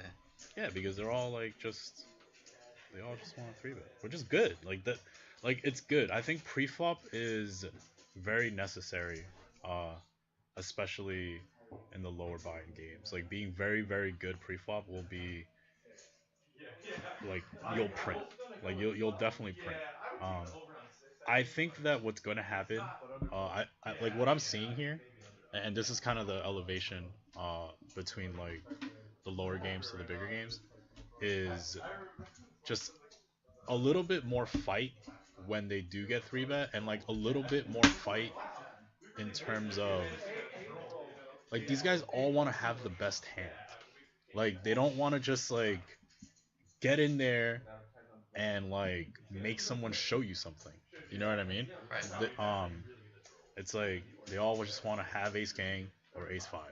And Like it's- they don't want to have like king jack suited ever.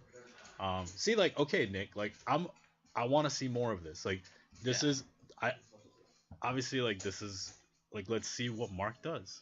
Like is Mark just gonna fold king queen off? Because if he is, then we should just be 3-betting him all day. I don't think Mark's folding. Okay, yeah, like that's what I'm saying. Like Yeah. I think we have to start exploring what people's threshold of pain is in this game. Yeah.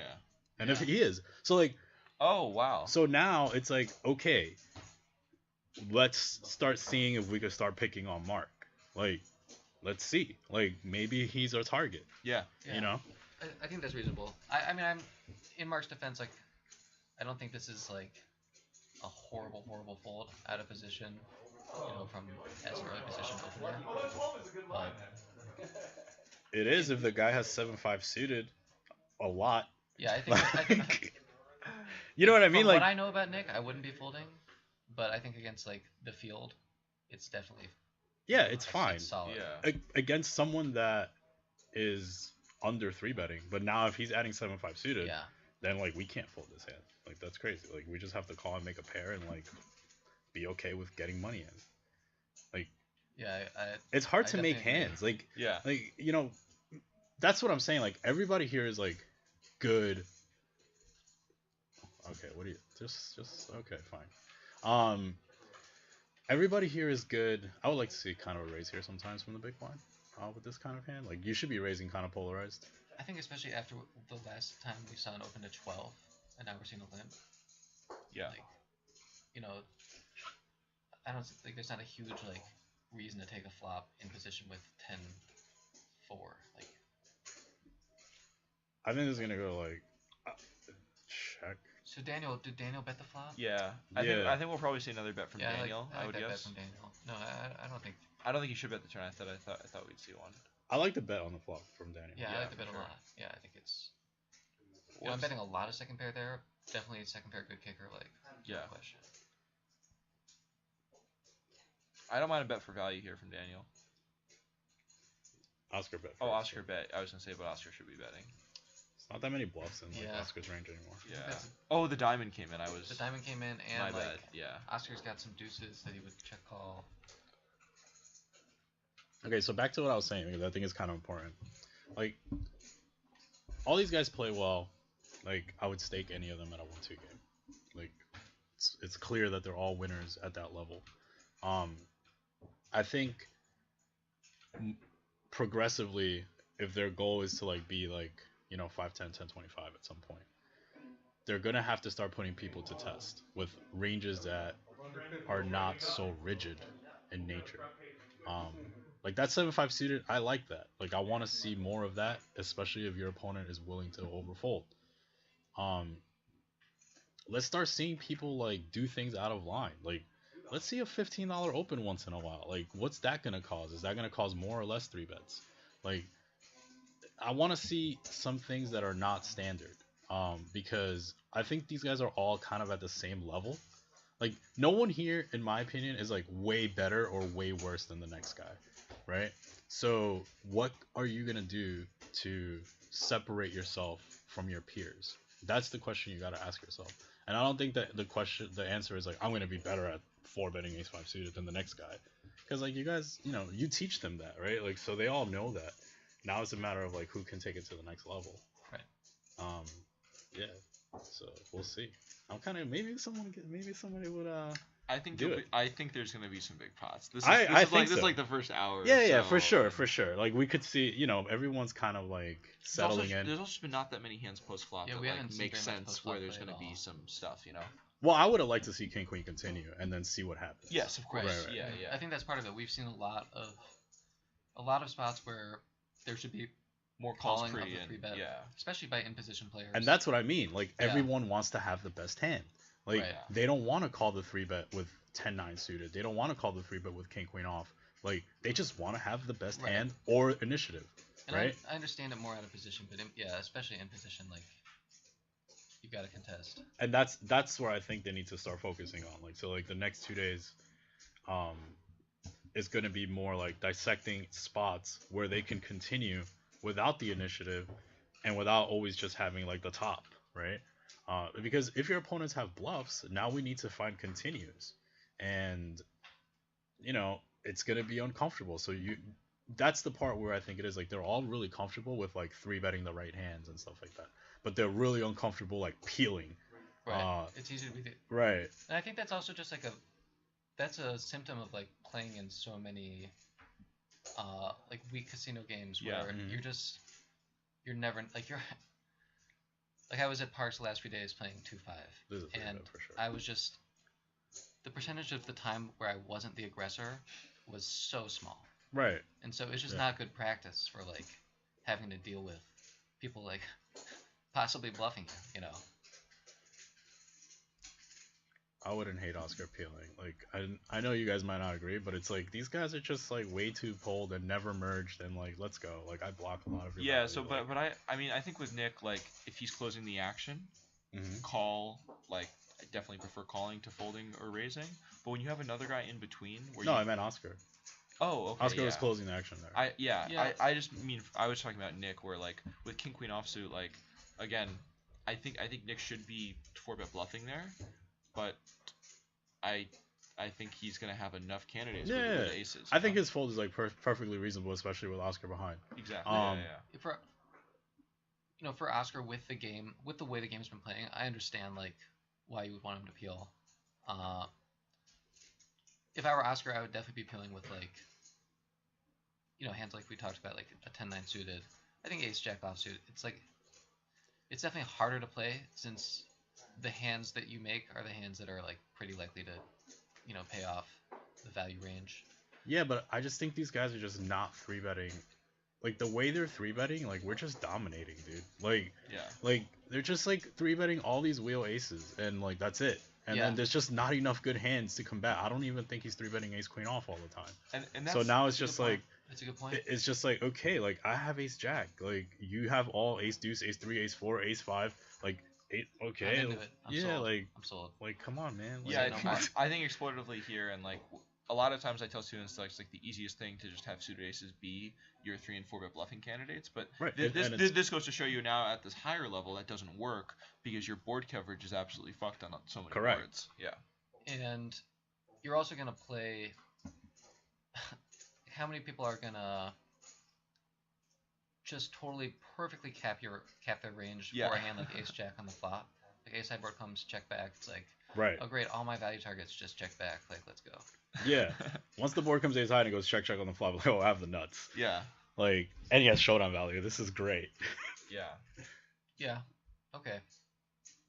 Like that's what I'm saying. Like we I can't. feel convinced. Yeah, we can't be Yeah. afraid to just like okay, like it comes ace high and he had ace king. Like, do we suck at poker? No. Like, But to be fair to some of the players, I think right now we're just seeing a lot of like some of the worst hands in Good. the continuing range open and then get 3-bet, where it's like yeah. I think if I'm Mark and Bill's 3-betting there, like King 10 suited, that's a different story. But like King 10 off, it's like the kind of the For bottom sure, of for his sure. range. Yeah. Yeah. And we're Look, just I'm seeing a not- lot of that. Yeah. Obviously, I'm not here to tell you guys you all play great. You know, like Yeah. obviously you guys do things very well. Like I mean, I'm obviously impressed. Like you guys, like I said, I'll stake you guys in any 1-2-2-5 game. You guys could beat it. Clearly. Do you want to put your number on stream? Anyone else that wants to contact you for staking? Oh man. Yeah, like everyone here knows what they're supposed to know. Now it's a matter of like separating yourself, and you know it's hard. Like it's not the easiest thing. Okay, so Jacob opens with ace 5 suited. Mark should be calling here. Ace 5-7. Let's go. Okay. Oh, that's close, right? We're gonna see So I think we're gonna see 2 checks here. check, down bet, call. I like betting in Jacob shoes in the cutoff. For like 15. Yeah. 11. Okay. That's fine. I think we should. I don't think we're gonna see a fold. Oh. Wow, that's huge. Yeah. I think now you kind of want to just value target the shit out of the aces. Yeah, this is a good And spot. just, like, to, you- this is like, a you're good really spot to deep. Just like really Yeah, overbet. size up. Yeah. I think we see. I hope those are 3 greens at front. Tell me that's 81. Yes. Go Oh, Jacob. nice, Yeah. Jacob. Yeah, this is a spot when you're so deep where it's like the value of getting max value from other aces just goes up so much more. Like if you do the EV of Whoa, like, I don't like this shot. That's crazy. Oh yeah, that's not a good shove. yeah. just- Very just hard to get removing all the very bluffs. hard to get called by Yeah. worse here. Yeah. 5. No, sorry. Yeah, very hard to get called by worse. Oh no, you almost never get called back. No, I Yeah, don't think. it's Yeah, like ace 6 and ace Because your 4. opponents are just not double potting ace deuce on the turn. Yeah. Yeah. So, like, he's repping a range of like diamonds and ace and houses. Yeah, and maybe ace king and ace Bluff, queen. Yeah, bluff especially- catch and evaluate river. Yeah. Especially with that, with the overbet. Like I honestly think like, if I'm Mark, like, am I happy to see the overbet? I don't know, but I also don't think that like, Jacob's overbetting with ace 10 or ace 8 or ace 9. Right, it's ace king, ace queen, and then like diamonds. And maybe not even ace both, queen. you know. Right. Like, It's like probably maybe just ace maybe it king. should be ace queen, but it's Right. probably not. Yeah. I mean I think ace queen's just about as good as ace king. It Just is because of because this player was Yeah. probably always 3-betting ace king, so ace queen's Yeah, the top. exactly. Yeah. But yeah, man. I mean, that was an ambitious shove on the turn. And this also shows you where it's like doing different stuff pre-flop when you're really deep matters more. Where it's, you know, not only should you maybe have a wider 3-betting range with different types of candidates, you also should be, I think, flatting your ace king and ace queen suiteds more so you have the board coverage to like That's definitely call fair. these overbets. And Yeah, that's definitely good. That's definitely true. Yeah, you gotta be prepared to take some heat. As long as you're not like flatting ace king and then like check folding on like innocuous boards. exactly, yeah. Looks like we see a limp here. Yeah, that's an excellent point. Yeah, so Yeah, I like, don't. how many times are people like limp calling ace king? I think like that's a reasonable strategy from early position in a. Yeah, assuming you have a limping range, like you got to balance like your limp calling and your limp re-raising. So with Matt here, like you're It's making also kind of hilarious. you're making it 8 almost all the time. So when you have deuces, I think you need to put it there, and this is just too transparent. Like when I've seen Matt, if you look at Matt play the whole time, it's like he's making an 8 with all of his things. I'm gonna think that he has low pocket pairs and suited aces here a ton. Right. I think And also, how often is he gonna like rep threes here? yeah. I think Mark should just be betting flop. Mark should be betting flop. I also think Mark should be folding pre with the offsuit. With You know, 5 players up behind. of all the tens to check back, this was like the one I would choose. But Like you also just like get value from worse hands, and like like having the queen with the queen of diamonds, like it's obviously a good check back, but like I think you could just like bet, clear up equity, get value, check back some turns, like it's like a fine yeah, hand. it's Obviously, it's a hand that can win in a lot of ways, and so it's hard to fuck it up. Like I think Oscar should check here. check Yes, raise. Yeah. let's go. Fine. And size up on the He check used to raise. hate when I would check here.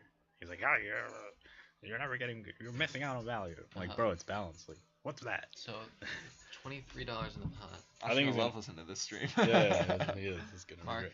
throws out a 10. So I think Oscar is like polarized. Any raise he makes is polarized. So just go big, yeah. Yeah. like 50. 50 to 70 or something. Yeah, like any raise you make is the same thing. Yeah. I mean, I think you're maybe too deep to shove. Nah, I can't shove. What is that? 50. Looks like Nice. 2 green chips. Yeah. Yeah, this is good. This is really good. And It's now- good. If you're Mark, Mark you has gotta pay, the third I think, nuts. Unless you think that just The way Oscar's Oscar's been incapable of playing, they've never bluffing. played before. You gotta call here. This I think. is a stronger hand than your opponent thinks you have. I don't think Oscar's ever bluffing here, but that's just because I don't know. Yeah. Yeah. That's what I'm saying. Like, on the one hand, you should call. On the other hand, like, People just don't bluff enough in these spots Yeah. generally. So maybe he just population never bluffs. Makes, Like, yeah. It's like. I think it's actually pretty. Like, if you have the king of diamonds, like, you could also check raise and then fold to the 4-bet. yeah, I think it's an underrated play for sure. So yeah, I like the care that Mark's taking with his decision. Like obviously from a theory point of view, like you're getting exploited if you fold his exact hand, but also people don't bluff enough, and Mark's trying to make that read. Yeah, it's close. Curious to see how Oscar looks in this spot. Like, Go to switch cameras. Looks like Oscar is he's chilling. Looks it relaxed. looks pretty calm. Yeah. Looks like he has a nuts. Mark, Mark, the Mark makes- exploitively correct fold. Mark makes a good fold. Yeah. Yeah, it's a really good fold. Yeah. I like his river bet too. Yeah, think for sure. it's- You gotta Yeah, and I think good sizing too, where it's like, what are you accomplishing? like a when you worse bet flush is 20. never folding yeah. to 10. Right, They're for just- sure. They're just gonna throw the Yeah, I chips think in. both players played the hand pretty well. It's Yeah. like obviously queen 10 off can fold pre. Yeah, that's I actually think like that's a good point. there's Go wrong there's with in queen this 10 off. game, like you could probably fold deuces like pre-flop too. We talked about that a lot last time we were here about like what to do with those small pairs in a deep stack game in early position, and there's many approaches, but I think folding is the most underrated.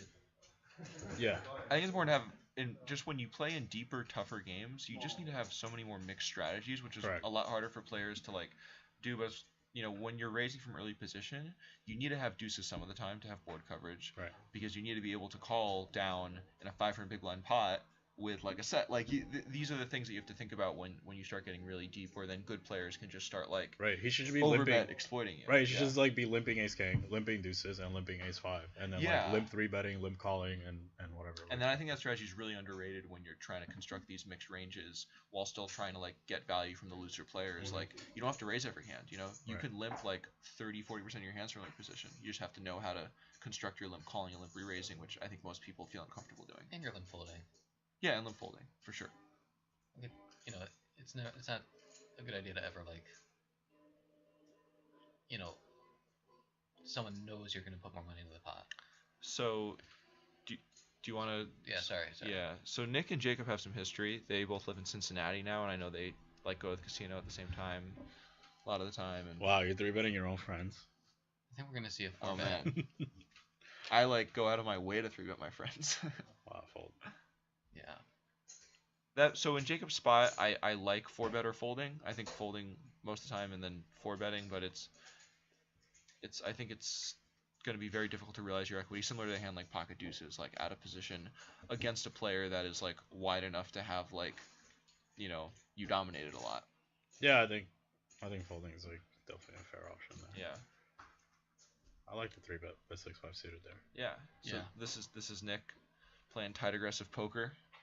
It's finest to get the 6-5 suited 3-bet, the 7-5 suited 3-bet. Yeah, let's go, Nick. Yeah. I like Nick already. No, I just want to see a king queen suited. Nick 3-bet. definitely gets in there. You know, you're seeing a small sample size.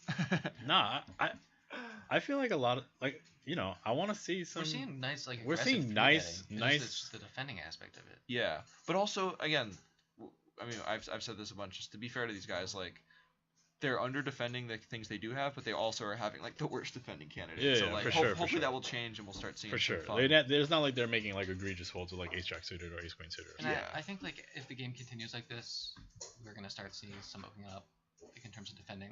Like I think this is the adjustment period right now of like, wow, like there are a lot of 3-bets in this game. Like, Yeah. Is it a majority of hands? I can't just start full. Yeah, I think we've for sure seen more than 50% of pots get 3-bet. Yeah, that's fair. And I mean, that's the distribution of the cards. Like this is how poker is played. Like this is how poker is supposed to be played. Yeah. It's just like there's supposed to be a lot of 3-bets.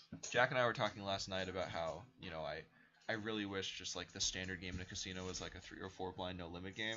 It would be so great for the action, you know. Yeah, yeah, like, yeah. Like I'd so much rather play a 1-2-5 game than like a 2-5 game. It is like way that more in action. some like California, Yeah, Northern like 2, 3, 5. California. But a Yeah. lot of times one of those on the button, it's just like rigged. It's weird. Yeah, Oh, well, yeah. when I played a little bit at Oaks. I was in Northern Yeah, California for like a month, and I played a couple sessions there, and it was a really funny dynamic where it's like it was an 100 to 1,000 cap game. So most people bought it for like 100, but then everyone just kept dusting that off, and then like average stack looks like 800 after like an hour or two. Man, I and- forgot that it was 100 min. I think I played it just like a much deeper table.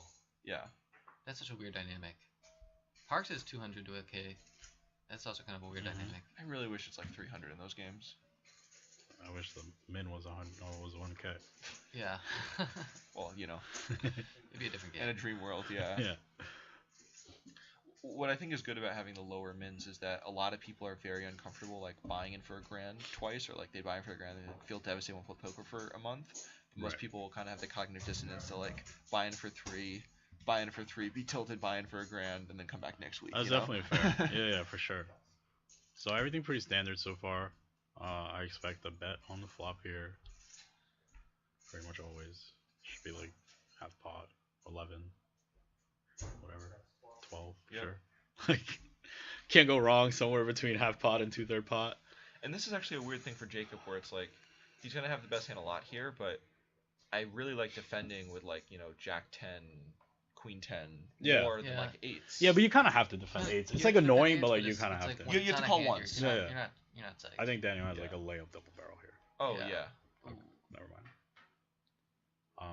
Yeah, I mean, I think you Yes. just kind of have to bet twice and like target a 9. Yeah, the thing Draws, for Daniel, floats, it's yeah. like- Yeah. Clean up your equity. like Jacob's just gonna like check back the best hand that you could have got to fold on the turn a lot, and you're not gonna be able to just like convincingly bet the river that often. Right, you can't you bet. Like now, you just kind of have to like this does. I mean, this might work This might because work, of but, his like- exact hand. Like your opponent's exact hand, this is gonna work. But like, I don't think that this works often. But I look, don't know. It might not even work. but like, he's not insta folding. Like if you look at him, he's like Right. He's probably thinking like. So if king, he's not queen, This makes insta- no he's probably sense. thinking like maybe king queen, maybe king 10, or just like. a King bluff. queen should also be better. Yeah. I think. I would much rather like check a hand like king 10 that you thought you weren't gonna. Yeah, I think king 10 could check the turn, but like I think king queen should just. Wow, that was a good. Yeah, call. I think it's good hand reading by Jacob. and I'm it's- not surprised you called. Yeah. And this is why you have to bet king queen on the turn. I think too many people check king queen on that turn. It's like a pretty easy bet fold. Like you target the 9, you allow yourself to be like way more balanced in my opinion. I like the king queen. I think king 10. I think king also- 10 could check. I'm just. I think king 10. You get. I think that's actually a good example of why you check king 10. I think king 10 you get the fold on the turn, you get the call on the river. Yeah, that's fair. And I think so- king queen could bet though. But yeah, I yeah. like ace queen. It's you know, just you one of your best bluffing it's one of your candidates. best- and also yeah. like you're gonna river like a lot of value. Like you're gonna the 10 obviously, but the ace, like, you know, you can bet that ace for value for sure. Oh, the ace, yeah. Yeah. That's a fist pumping on that ace. Yeah.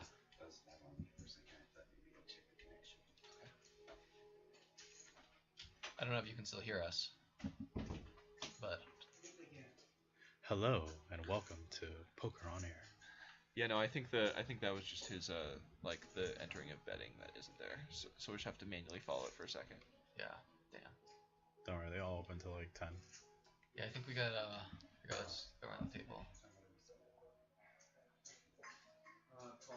Where's the button? The button's kind of hard to see on camera. I think it's I right. think Mark's Yeah, on it the looks like button. Mark's on Yeah. the button. Oh wow, we got a So action flop there of 4 cards. Looks like it's just the 5 of spades, no 5 of clubs. I have no idea what's happening. Yeah, it's anyone's. No, the 5 of clubs is probably like touched. Like that's probably the burn card, and it just Yeah, happened yeah. to touch the. We definitely have a flop of The 5 flop. of spades, queen of hearts, 6 of spades, Correct. Yeah. or 6 of clubs. Sorry. Can we see Mark bet with the queen 8 of spades? I don't know. Yeah, it's queen Jack, do you 6-5 want to turn. rotate the camera, see who else is in the hand? Yeah, it's queen 6-5 turn 7. Queen 8 of spades is involved in the hand, and we're gonna see what else. Oh, I is see. ensues. Bill's got Bill cards. check called out of position. So I think for Marcus it's actually kind of a similar spot with like the king queen hand in the previous hand, where I think most of the time in like a casino game I'm going to be betting this hand, but I think against good players it really is a good checking back wanna have some candidate. eights. Whatever Bill has should have led this turn, probably like a lot. Yeah, it's a much Much better better, card yeah. for Bill. Yeah. Yeah. Whatever Bill has should probably lead the turn. I'm not sure what he has. Like if he has a queen, probably not. But like everything else probably should be leading. Like you're only getting raised by like maybe queens and not 9-8. Like I do like Mark's check back though with queen 8 there. I think it's fine. yeah, I think it's you're not gonna have many 8s that you like are as happy to check back as queen 8. And this is a spot where I think Mark really should be betting for value here. Like, you don't want to just check back this top pair with the way the action went. Yeah, and then if you're Bill, if you have like a blocker or something, just raise. Yeah, and Mark has a blocker to the straight. Like, So if you're Bill and you got this is a 6-8, great bet calling candidate. Yeah, you could definitely get Yeah. that call. But yeah, if Bill has like a 6-8 hand, I definitely like going for it. So it goes check check, and Bill has a6. Oh no. Yeah, a6. Yeah, probably. I think Mark needed it. I mean, I didn't see what Bill had exactly, but either way, I think this is a bet for Mark on the river. Right. Yeah, real interesting hand there. I actually think like those hands are like the most interesting ones.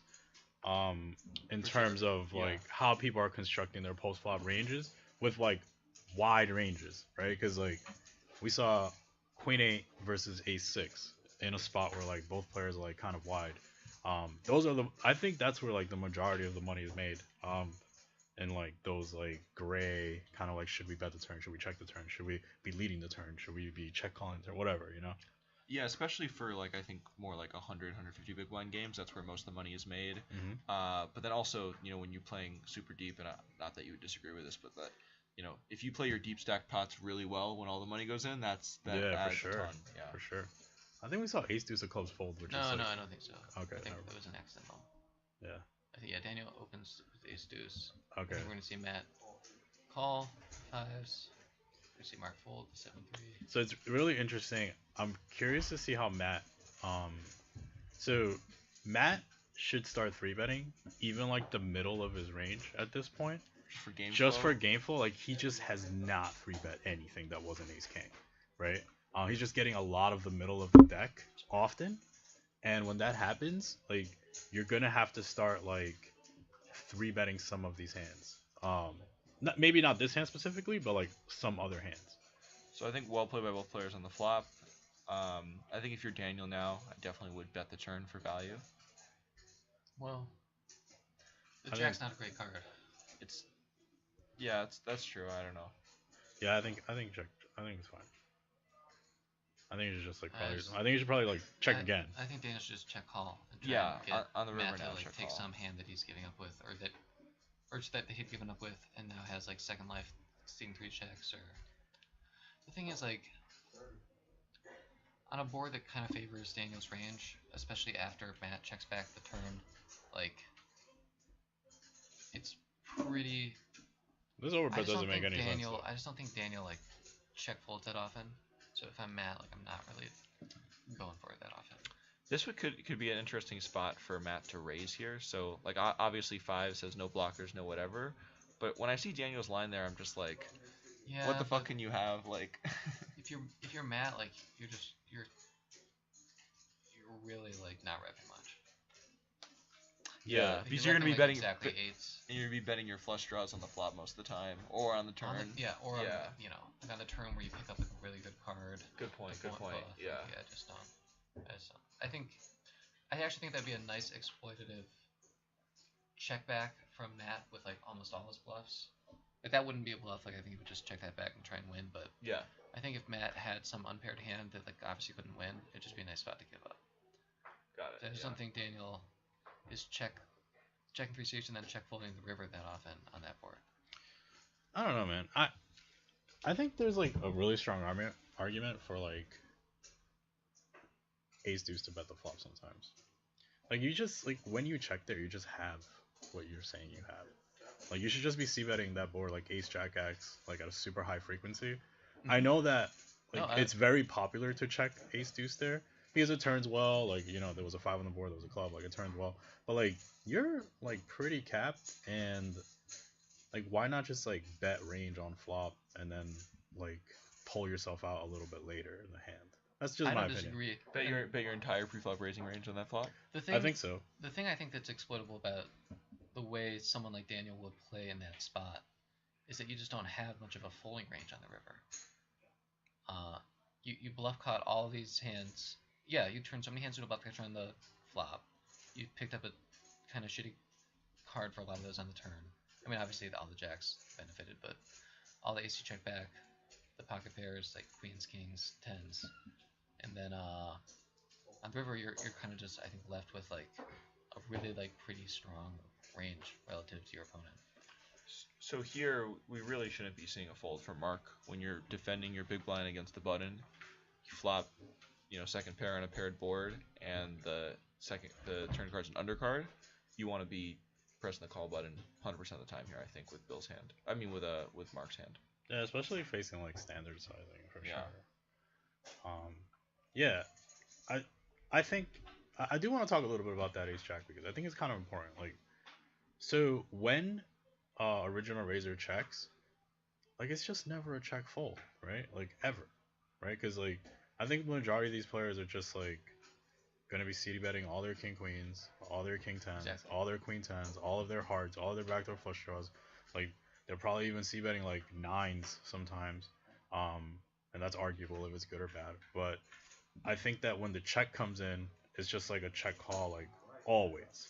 So now it's like you're pretty capped, and it's like yeah, you can argue that like you're checking aces sometimes, but it's just like never like yeah, you are, but like you never have aces. Like it's so hard to have. And it's like you're probably not checking jacks, so Yeah, I think against the field you're right. I think though, just like with anything, like betting range is going to be better than what you're talking about as the status quo that most of these players and most players probably do. But I think it's ideal that you want to have a check calling and check raising range there. I kind of like this lead by Oscar, but I'm curious to see how he's planning this hand out. Yeah. Like it's a cool lead, but you better have a plan. Like when the turn's a 7, you better keep betting. Yeah. I don't think Mark's gonna fold. Right? No, and he might not. He raises. Oh yeah, I don't love the raise here. So this is where I'm not sure if Oscar is ready for this stuff. No, I mean I'm just being honest. Like Yeah. he hasn't, like he's a really good poker player, but he hasn't explored this game tree. Like Yeah. so when he raises here, like what does he have? You block jacks, you block queens. Saying he has like exactly, he's probably not raising all of his sets, right? So if he has like 9s and 8s, probably not raising them all the time. So now he's like repping like aces, kings, and it's like, well, like it's hard to get these hands. Yeah, this is definitely a spot where with Oscar's exact hand, I'm certainly 3-betting flop most of the time if I Right. opted to lead. Yeah. Right. So it's like, and we could just assume that like he's probably over bluffing this spot because he's not facing a lead there, and like we rep so narrow that he's probably just going to be over bluffing the spot. So like you said, 3-betting is definitely an option. Yeah. Calling is also an option, but I think 3-betting is better. Yeah. 3-betting turns to 7 and you just like pile. Like, and it's like, that's kind of the thing. Like, you have to be willing to step out on a limb sometimes. Yeah, I mean, I think you're getting to it, and this is something obviously, like Solve for Why and Berkey say all the time, which is just like people really don't like making huge bluffs, and people really don't like calling like giant bets with middling hands, and like even when you have players that understand that they should be doing that, they often don't. Yeah, agreed. I don't like this call by Oscar in a small blind. Yeah, I agree. I'm curious how he's gonna play this hand. This is pretty, like, you have to like check call now. But you're up against like someone that like, okay, you're up against someone that plays kind of like solid pre, and this under the gun opens like not weak. This might work if Matt is like checking back like ace king a lot on this board. The thing is, we just saw Oscar lead fold. Yeah, but this is like, this board like kind of hits him. I think it's a good spot, but it just depends on how he thinks like Matt's gonna react to the information he just Yeah, got. I think Oscar kind of has to bet that turn though, like just for like protection reasons. It's kind of weird because like you're not supposed to have that hand, right? So it's like, Yeah. No, like, but it's like for protection and range, I think he should just like be betting. I think the hand performs like kind of poorly as a check call. Like there's like very poor clarity on rivers. It's just like hard to say because like that hand is outside of a normal range. yeah, like if we're saying that like a really good turn card for our range, now we have to lead to like protect against just like unpaired overcard hands. Like, Yeah. that's not like a super awesome just spot to have gotten to on like one of the best cards we could have seen. Right, for sure. I agree with that. I'm always curious to see like mentally like what these players think of each other. Like do they think that That's the these hardest thing about being in the booth. yeah. Like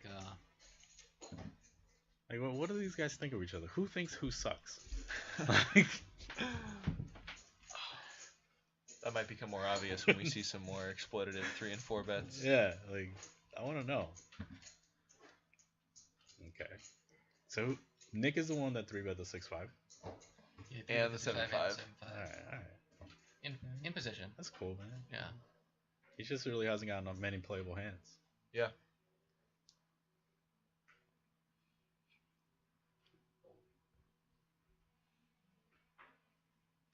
And again, the issue we haven't seen an issue in like being aggressive pre-flop. It's the opposite. No, everything's been, like, clean. Like, all these ranges are mostly just good hands.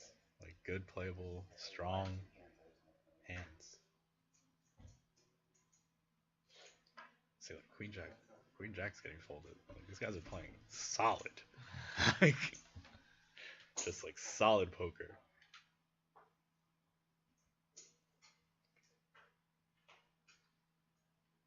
So what happened here? Who is this player's, like, what is his name? Daniel. Daniel. Okay. Daniel's playing really strong, I think, like, pre-flop strategy. Everybody's playing. Oh, okay, so Bill did open. Okay, Bill, let's go. Fire. So on these kind of boards, I think Queen Jack could, like, go off. Yep. Like, Queen Jack could just, like, bet 3 times and just, like, your opponent doesn't have ace king, like, you block his queen queens, his queen jack, his king queen king jacks, like, target like all of his like 9s and 4s and whatever. You expect the If I'm call. Daniel, do you ever check raise here? You just Yeah, I think fours is a good candidate to raise where you clean up your equity a lot. Where it's like I'd rather. Bill just doesn't have any deuces. don't. Yeah, but the thing is, like, I mean, Daniel Daniel doesn't have. have many deuces, and like most of his deuces aren't raising flop. So I it's think like, that's fair. But I think against like a certain level thinking player, Your deuces should be raising the flop here. I think the fours make a nice raise just to like, there's just not gonna be a lot of resistance from hands like Queen Jack, and I'd just be happy to see those fold now. In position, it's I like the call. Bill, this is a travesty of a check on the turn. Like, I love you, man. I love your glasses. I love the open. I was really feeling this hand, and then you checked and you broke my heart. Like, So think what we're getting at is just like you can't always check the turn when you don't pick up equity. Yeah, I mean the thing is like you're not gonna pick up equity Very often. on this. Like On okay, this so board, this yeah. is an important concept.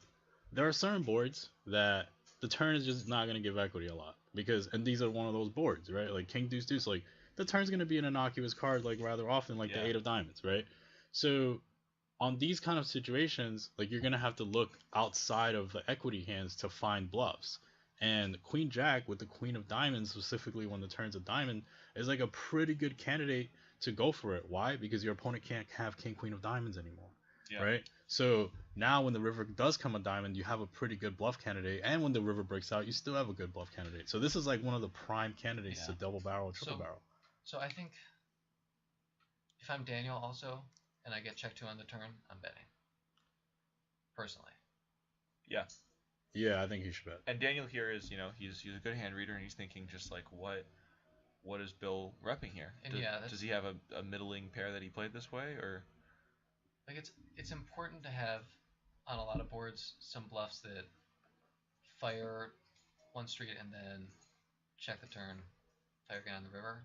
I don't know if this is one of those boards. The board it didn't change really at all, or not substantially in the turn. This is why You're not betting. gonna have very many value. This is hands why that betting wanna fours take becomes that. important. You're not gonna want to. Yeah, I agree. You're not gonna want to have that many value hands that like how many hands is Bill? Are Bill? How many hands are Bill gonna? What is it? Is it R, right? How many hands are Bill gonna? It just sounds wrong to I me. think it's is. No, I don't. Is sounds right. Well, let's just do this. How often? How often is Bill gonna have a value hand that plays that way? Our very first stream with Greg Raymer, he kind of Yeah, Greg. Greg was very particular about like vocabulary and Proper use of English. language. Yeah, he's a lawyer, huh? So- Yeah. yeah. No, but maybe nines plays like that. So yeah. Okay. All right, I really want to see a 3-bet. Like this is crazy. Like let's go, man. Let's put some people in some cages. Like oh my god. All right. I see what's going on. I don't mind the call, just given that Mark has limped some hands and played a little looser, and now he's making it 11. I think he made it maybe smaller before. Okay. I think. All right. Plus, I hope we got see a the raise queen. on the flop. Oh, a check. See, I don't like check. See, Yeah. I think there's a large propensity for like a lot of players to check jacks here, and I get why. It's like one of those things like, oh well, you could play a 2-street hand instead of a 3-street hand, but like now you're in a really tough spot. Like if I'm Daniel here, I'm just going for 3. And Mark is put in a tough spot where like now you're opening up your opponent to have bluffs, and you have what you think is one of the top of your check call range. And Mark should just be like, Daniel should just be going off. Like this should just be like 40. Yeah, I would especially not like this if Mark had a hand like, 8s or 9s. With jacks, especially with a diamond, I like it more. But I think the tendency, I agree with. The tendency to just decide to turn into a bluff catcher out of position on the flop. Right. Now, if I'm Daniel here, like I know my opponent's hand, like oh my god, like he should just overbet this river. Yeah, for Like sure. this is such a like your opponent has a showdown value hand. He told you that from the beginning of this hand, and everything just bricked, and he doesn't think you have jacks, so like just like 200. Yeah. I agree. Please go for it, dude. Yeah, you'll be my favorite. I've divorced Nick. Yeah, this is the problem with playing jacks like this. It's like you're in a really tough spot, man. I also think Daniel should have gone a little bit bigger on Yeah. flop and turn. Agree. Where it's like now the pot's just 127, where if he went closer to 3/4 both streets, it could be bigger. So it looks like he went for a pot size bet 125. I think That's good. Like it's still good. Yeah, Daniel Yeah. played this hand It's- well. as I long just as he didn't think bet like 50. he, if he made it 20, then made it 60, and then now he could, overbet a little, then he makes it 250 or something. We're so deep though. I just, it's just a. If we would have 3-bet, we would have got stacks in on this river. That's all I'm saying. I'm 3-bet. I'm not sure. Yeah, of course. 3-bet, bet, and like Yeah. if he folds the turn, fine. Sometimes we have ace king. Yeah. Like, I don't know, man. I just want to see some bigger pots, man. There's a lot of pocket. Oh, draws we going do on. too. Yeah. No, I mean not because of entertainment. Like I think king queen suited is a good 3-bet there. Like what's wrong with it? Like you know, it's just I don't like disagree, but it's Yeah. another example of just like I it's hard to screw up like a strong hand in position in a deep stack game.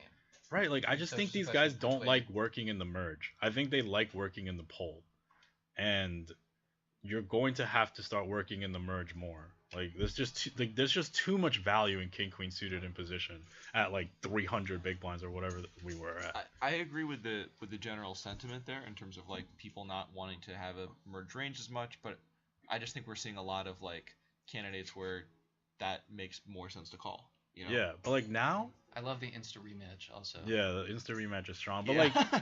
like when I see my opponent flat, so this is the problem. Like if he 3-bets king queen suited that hand, I'm talking about game flow too. Remember? So right, it's right, like, for sure. Yeah. But now like if I see king queen suited, right, have flatted, and now you're 3-betting me to a small Looks like- size, which yeah. looks like the merge, yeah. I know you're not in the merge, and I know you're not polled, right? Because you're not polled, your poll sizing doesn't choose this, Yeah. choose this sizing, and you're not in the merge because you just flatted king queen suited. So what do you have? You're just nutted. Like, see what I'm saying? Yeah. Does so- that breakdown make sense? No, it totally does, and I think you know what I'm advocating isn't doing that, but the when most players do call king queen suited, they're gonna play way too obvious here. Bill must be kicking himself here, but I think he made a good disciplined fold out of position with pocket threes. Yeah, for sure. Yeah. And I think we should start building this pot. Like you should be targeting his. Like, don't try to get value from ace high. Just like target his pocket tens and just bet Yeah, like 55. 55. Yeah, exactly. That's fucking good. You see a pretty big bet too. Oh fuck 60, Daniel. What are you doing, man? I think me and Christian agreed on 55 there. Yeah. So that's the thing. Like I like the way he's playing. I just really want him to add some merge. You know. Yeah. Like if he adds some merge, like he might become like the separate. Like he might separate himself from this group because he plays very well. Like he has all the tools. You know. It's just a matter of like, you know, step outside your bounds. Like be okay with 3-betting there with like king jack suited and like king queen suited. Like these are good hands, man. How many times you get king queen suited? Like let's go. Let's put some money in. Let's start shutting out these nits behind. Also, another reason why game flow dynamically, he's winning, and if he could start shutting down some of these players, like, he might run away with this game. Like, if he starts shutting down Oscar, who's been opening like a little bit too wide, if he starts shutting down, you know, some of like the better players behind, like these two guys on his left are like good poker players. You know, they're solid. Like, if you start shutting them out of pots, like, we might just like bag a $1,500 win right now. Yeah, that argument definitely gets me, I think, to maybe get behind the 3-bet with king queen suited in that spot before. Just the value of being able to like isolate one of the seemingly like looser players at the table. Not that Mark in seat 2 is playing that loose, but just I think compared to the rest of the table is Mhm. little on the Everyone looser saw, side. I think, the shove with They- a7, Yeah. and so, you know, I'm not saying that that's. I think that does like signal that like maybe Mark is someone that could be picked on, you know, or Mark is someone I want to play big pot with. Yeah, I think that Daniel needs to have the attitude of like, who wants to play a big pot? And let's go. I like the call on the cutoff here. King 10 suited. Yeah, I would like to see how this hand plays out. If this comes king high, maybe Oscar will find a little check raise. Okay, Oscar should just be betting and winning. Yeah. Pot's 23, somewhere in like 12 to 15. Seen. I wouldn't hate a call from Jacob here, deep in position. Yeah, I mean, it's just We're up like, against an under the gun. Yeah, I guess under the gun. Opener. If we had I think if we had a people backdoor check- flush draw. yeah, with a backdoor flush, you could definitely peel. Especially if you think Oscar's like c-betting range there, which he is. Also, like even like when we pick up a king, we're still kind of like fucked, you know. Mm-hmm. But if we had put Jack, then we could shove. Sure.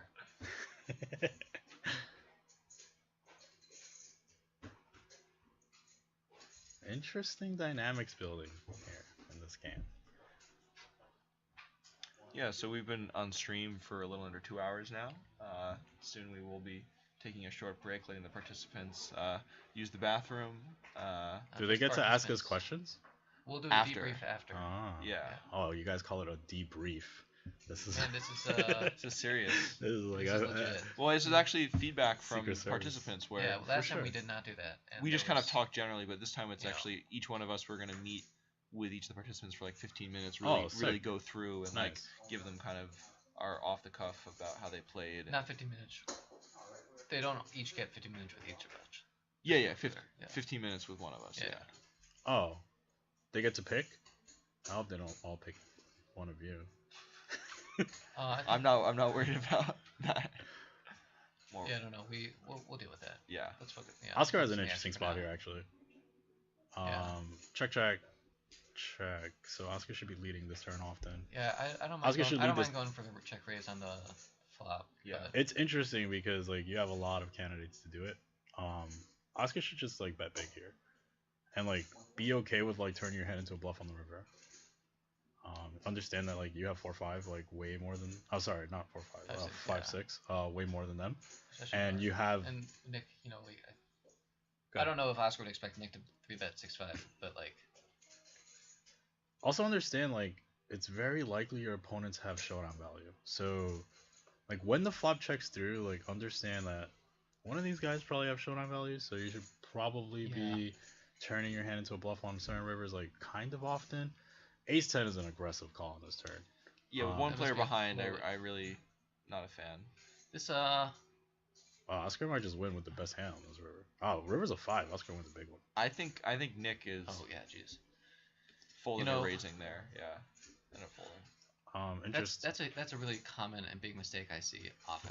This is kind of a tough river for Oscar. It doesn't really help his range, but like he should just like understand that this hand is like kind of one of the worst hands he lands on this river with. This Wait, is close, man. I don't This know. is I kind of think- close, but like check calling is like kind of tough. I think you have to turn your hand into a bluff. Check calling is like when your opponent like reps showdown value on flop. Like how often does he really have ace 10 here? I think like you can't really check call that often. You block some of his draws, like you kind of just have to bet. That jack is like, It's a brick, like it's a banana, right? I don't see it as a total brick because I think Oscar can have some jack high flush draws that are gonna bet for value now. Yeah, that's fair, but It's yeah, also yeah. harder to get value. Like if Oscar It's just had another a scare queen. card But when for, Oscar like, chooses Mark this is best like, side, this is a bluff. I'm thinking, Yes, yeah, it's yeah, a bluff. yeah. I'm Yeah. thinking Mark. I'm not putting Mark on ace 10. I'm putting Mark on like Showdown eights, value. tens through 5s. Yeah. Right, that's why I think you have to bluff. And that's why I also think the jack's not necessarily a brick. Because if I turn to jack, I'm probably not choosing this sizing. you Right. know, so that's a big exploit there. But I think this sizing is like I think it's This is sizing's what I would good, man. choose with 6-3, but it's not what I would choose with jack. well, yeah, for Seven of sure. hearts, It's you fine know. for you to have a mix there on the river, like with bet sizes. Yeah, it's not the way I'm gonna. Wow, make he my bet calls with sizing. worse. Wow.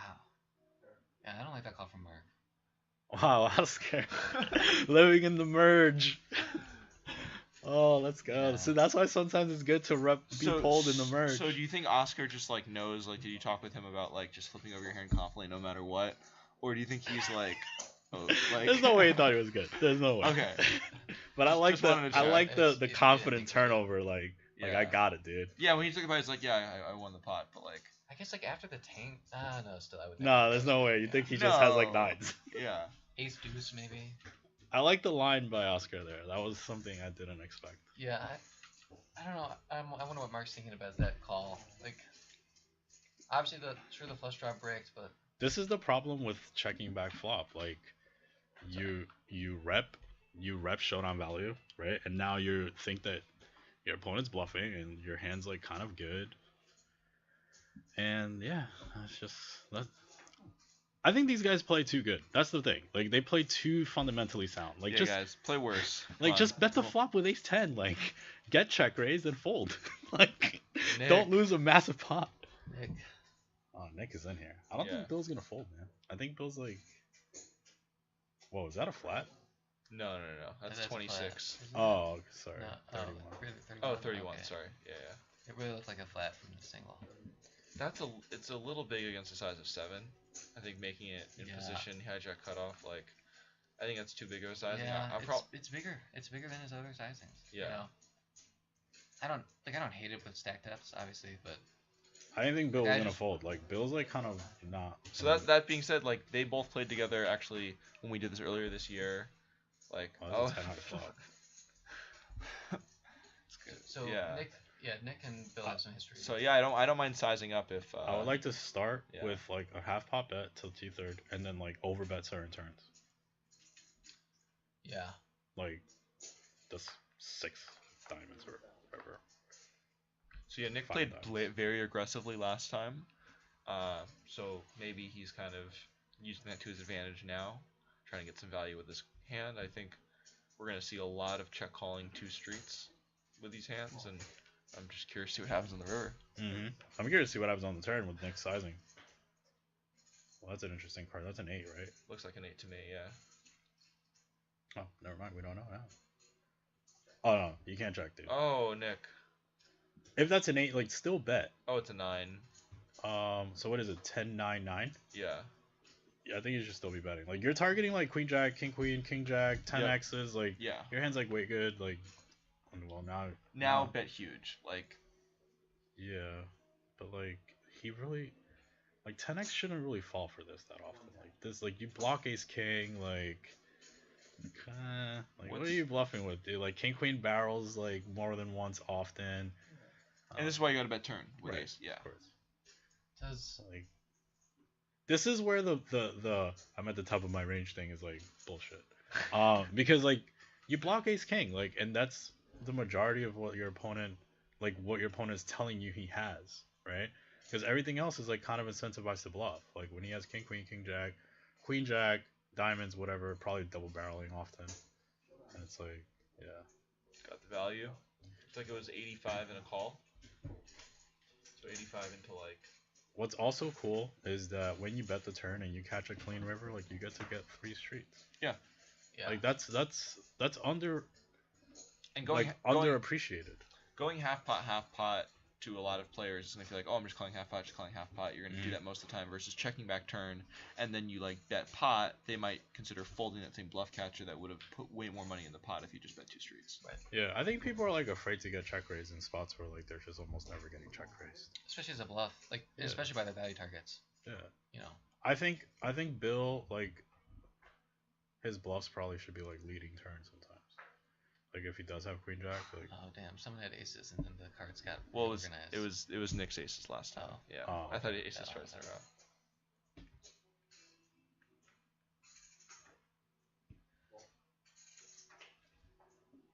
When do you want to do the break?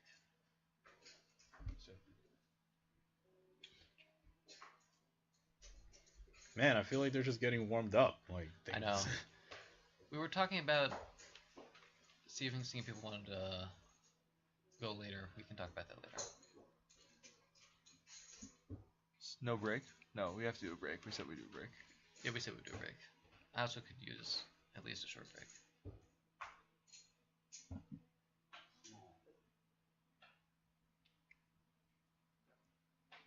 Pretty good dealer.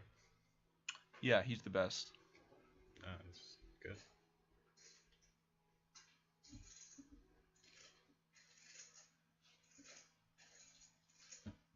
Alright, so that probably didn't happen. Matt's probably not in the hand. It's probably like the blind. Looks like Yeah, he's small Matt's the blind. small blind. Yeah. Nick's not the cutoff. Yeah, it's fine. He's probably the blind, and like Yeah. Nick open to 10. But everything's like pretty standard so far. Daniel is the button. Yeah, Daniel's the button. Yeah, let's go, Daniel. Like, this is what I'm talking about. Like, get in there. Like, defend that button. You have king, a suited king. Yeah, for Like, sure. like, let's go. Like, Against the cutoff? yeah, like, Oh, well, come actually, on, it's not man. the cutoff, but yeah. All right. Well, if he bets, like, we have a decision. Like, let's float one once in a while. Yeah, let's- like Let's see what develops. Let's see what develops. Like, this guy's c-betting all his hands. Like, he doesn't I have like that many floating here. sevens. Like, yeah, let's go. Yo, this guy is gangsta. All right. All right. I'm finally excited. This is what I'm talking We got about. 2 people that definitely like to go in. Oh, that's All that's a right. card. All right. That's a What's card. gonna happen? Like, what are you Yeah. gonna do, Nick? Are you gonna bet? I don't think so. I like check calling in Nick's spot here. Yeah, I don't see a lot of value in betting. Like, I don't think Yeah. you get anything better to fold. All right. I'm scared. Like, I just fold You now. get check raise stuff. That could be a good Like, win. all right. Well, jig is up. We could rep 8-9, but it's pretty aggro. Daniel's we kind of block. We also kind of block some of like our opponent's bluffs, like ace king, For king sure. queen. So like I would I probably like I don't lean- mind raising here. I don't mind raising, but like it kind of sucks that we block his bluffs because like Yeah. king queen, ace king is like some of his bluffs. Well, Yeah, King Queen is also probably like king queen's double. not gonna. Well, Wow. but, like, Yes. I don't know if we can get King Queen to fold. Is what I'm saying. I really hope Nick calls here. Like when you have pocket nines, like you're blocking the straights, and like that's so much better. I Yeah. think than having But like. the problem is like, what's your opponent bluffing with? King eight. Like, this is great. This is what I'm talking I about, think we're Daniel. probably gonna see a fold like, by Nick, but Get out of line I- once in a while. I hope he calls. Regardless, this is tough. This is what I'm saying. Daniel's gonna separate himself from the crowd. I called it a couple hands ago. Yeah. Like, get out of line. Put people in spots. This is evil. This is a tough spot for Nick. Yeah, It's it definitely why I is. prefer check calling, but like. It's super tough. The problem is that you have a lot of barrels on the turn, so like including nines is kind of not that great. Like you have king queen, all your hearts, all your ace kings, all your jack x's, all your overpairs, all your tens full, all your seven x's. Nines is probably like too many.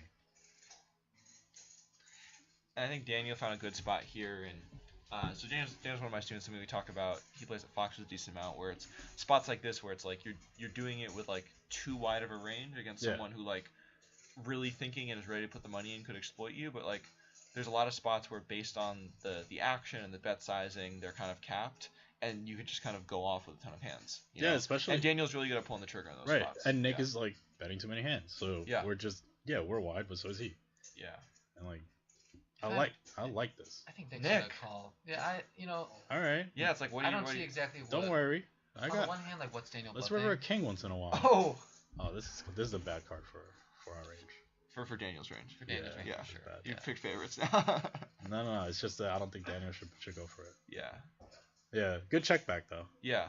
Yeah, it's good check back because like you're repping 7x, you're repping 8-9. Yeah. Those hands don't always bet the river. Exactly. Yeah.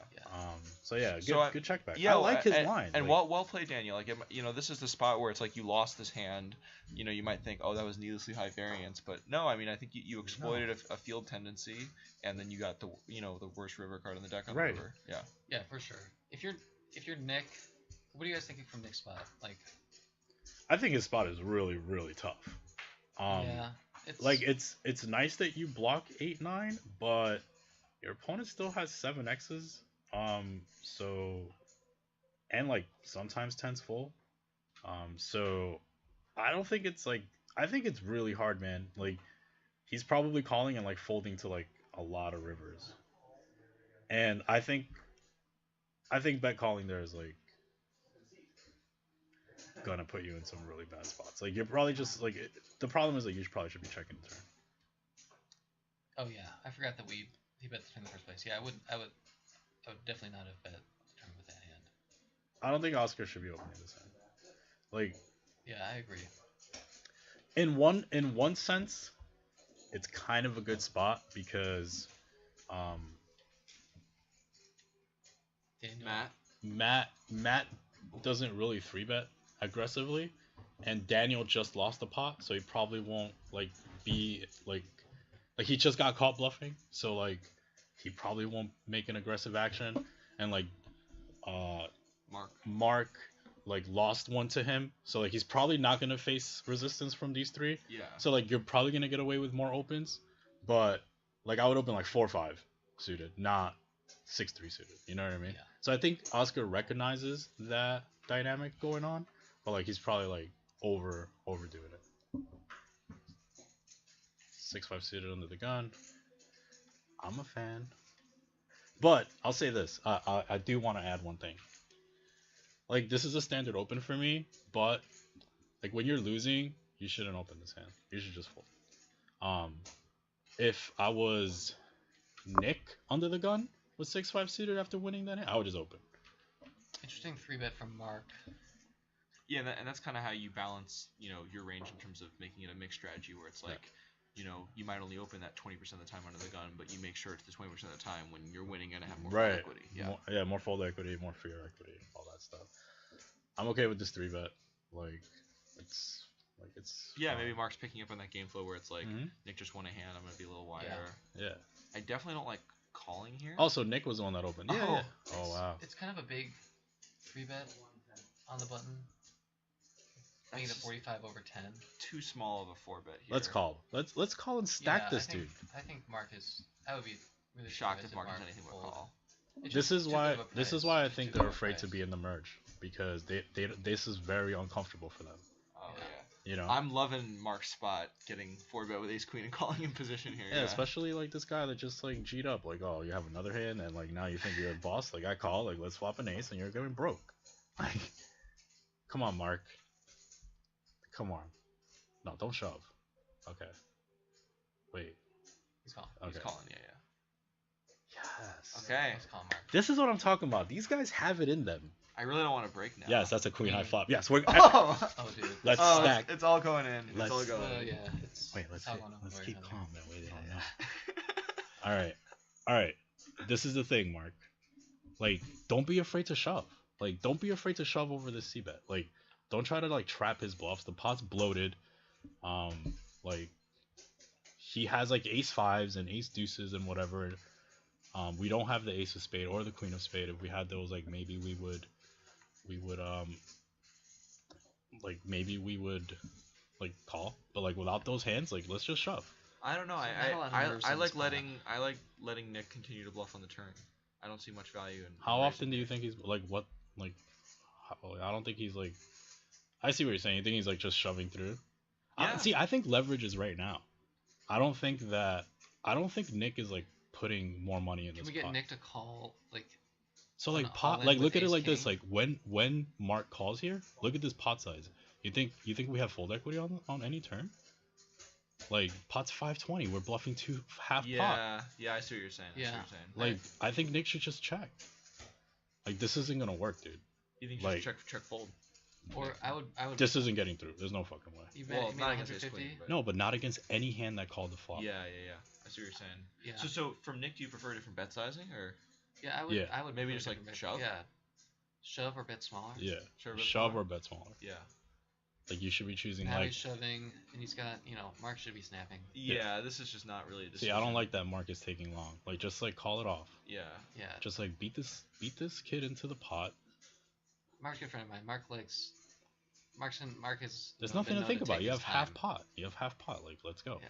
Like, just high five the dealer and, It's less than half pot. Yeah, He's like, put in- this he's is put in a this was the quarter. He's problem. put in a This quarter. was the problem with not shoving. Yeah. I hope he gets there though, dude. Now he just. Deuce for the fans. Nope. All right, Mark, nice hand. See what happens when you're in the merge? You stack these fools. Yeah. You wanna? Nick, you're not a fool. It's just a term I use. Hey Tony, why don't you tell him to take a break? Oh, I forgot Tony's wired in here. Yeah, I texted John about taking a break soon. So two things here. Yeah. I think that Nick shouldn't be betting that turn. There's no hand that Mark folds that calls the flop. Yeah. And I think in Mark's shoes, he should just like consider shoving the flop. Yeah. Because like, well, I'll say if Nick's making the mistake of shoving that turn, then like, yeah, okay, then call. But I don't think Nick's like, he plays good, especially like pre-flop. So I think he should, like, as he progresses, he'll understand where the leverage point in the hand is, and that leverage point was like immediately on the flop.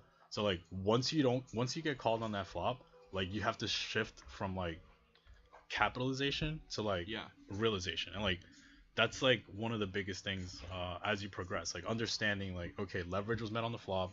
Let's just like try to get there, and when we get there, we get paid in full, and when we don't get there, we just like check fold.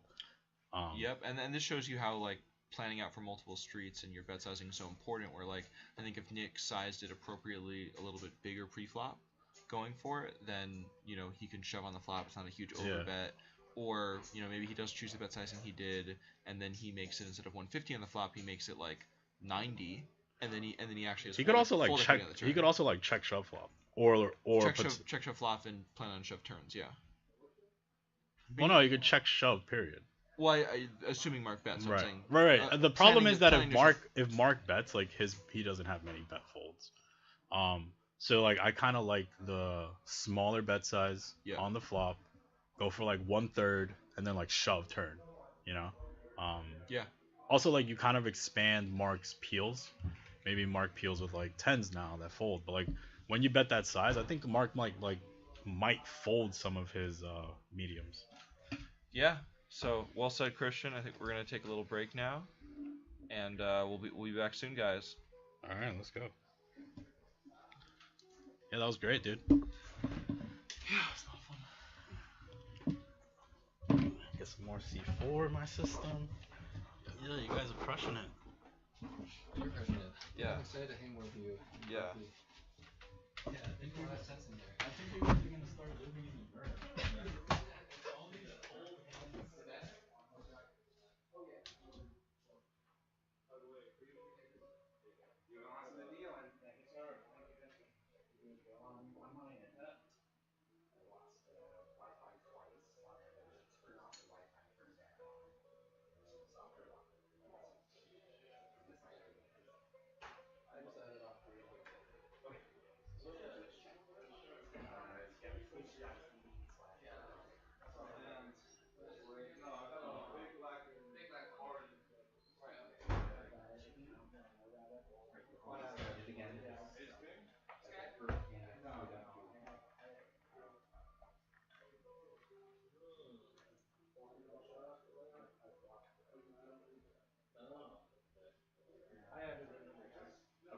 We're gonna get a reach.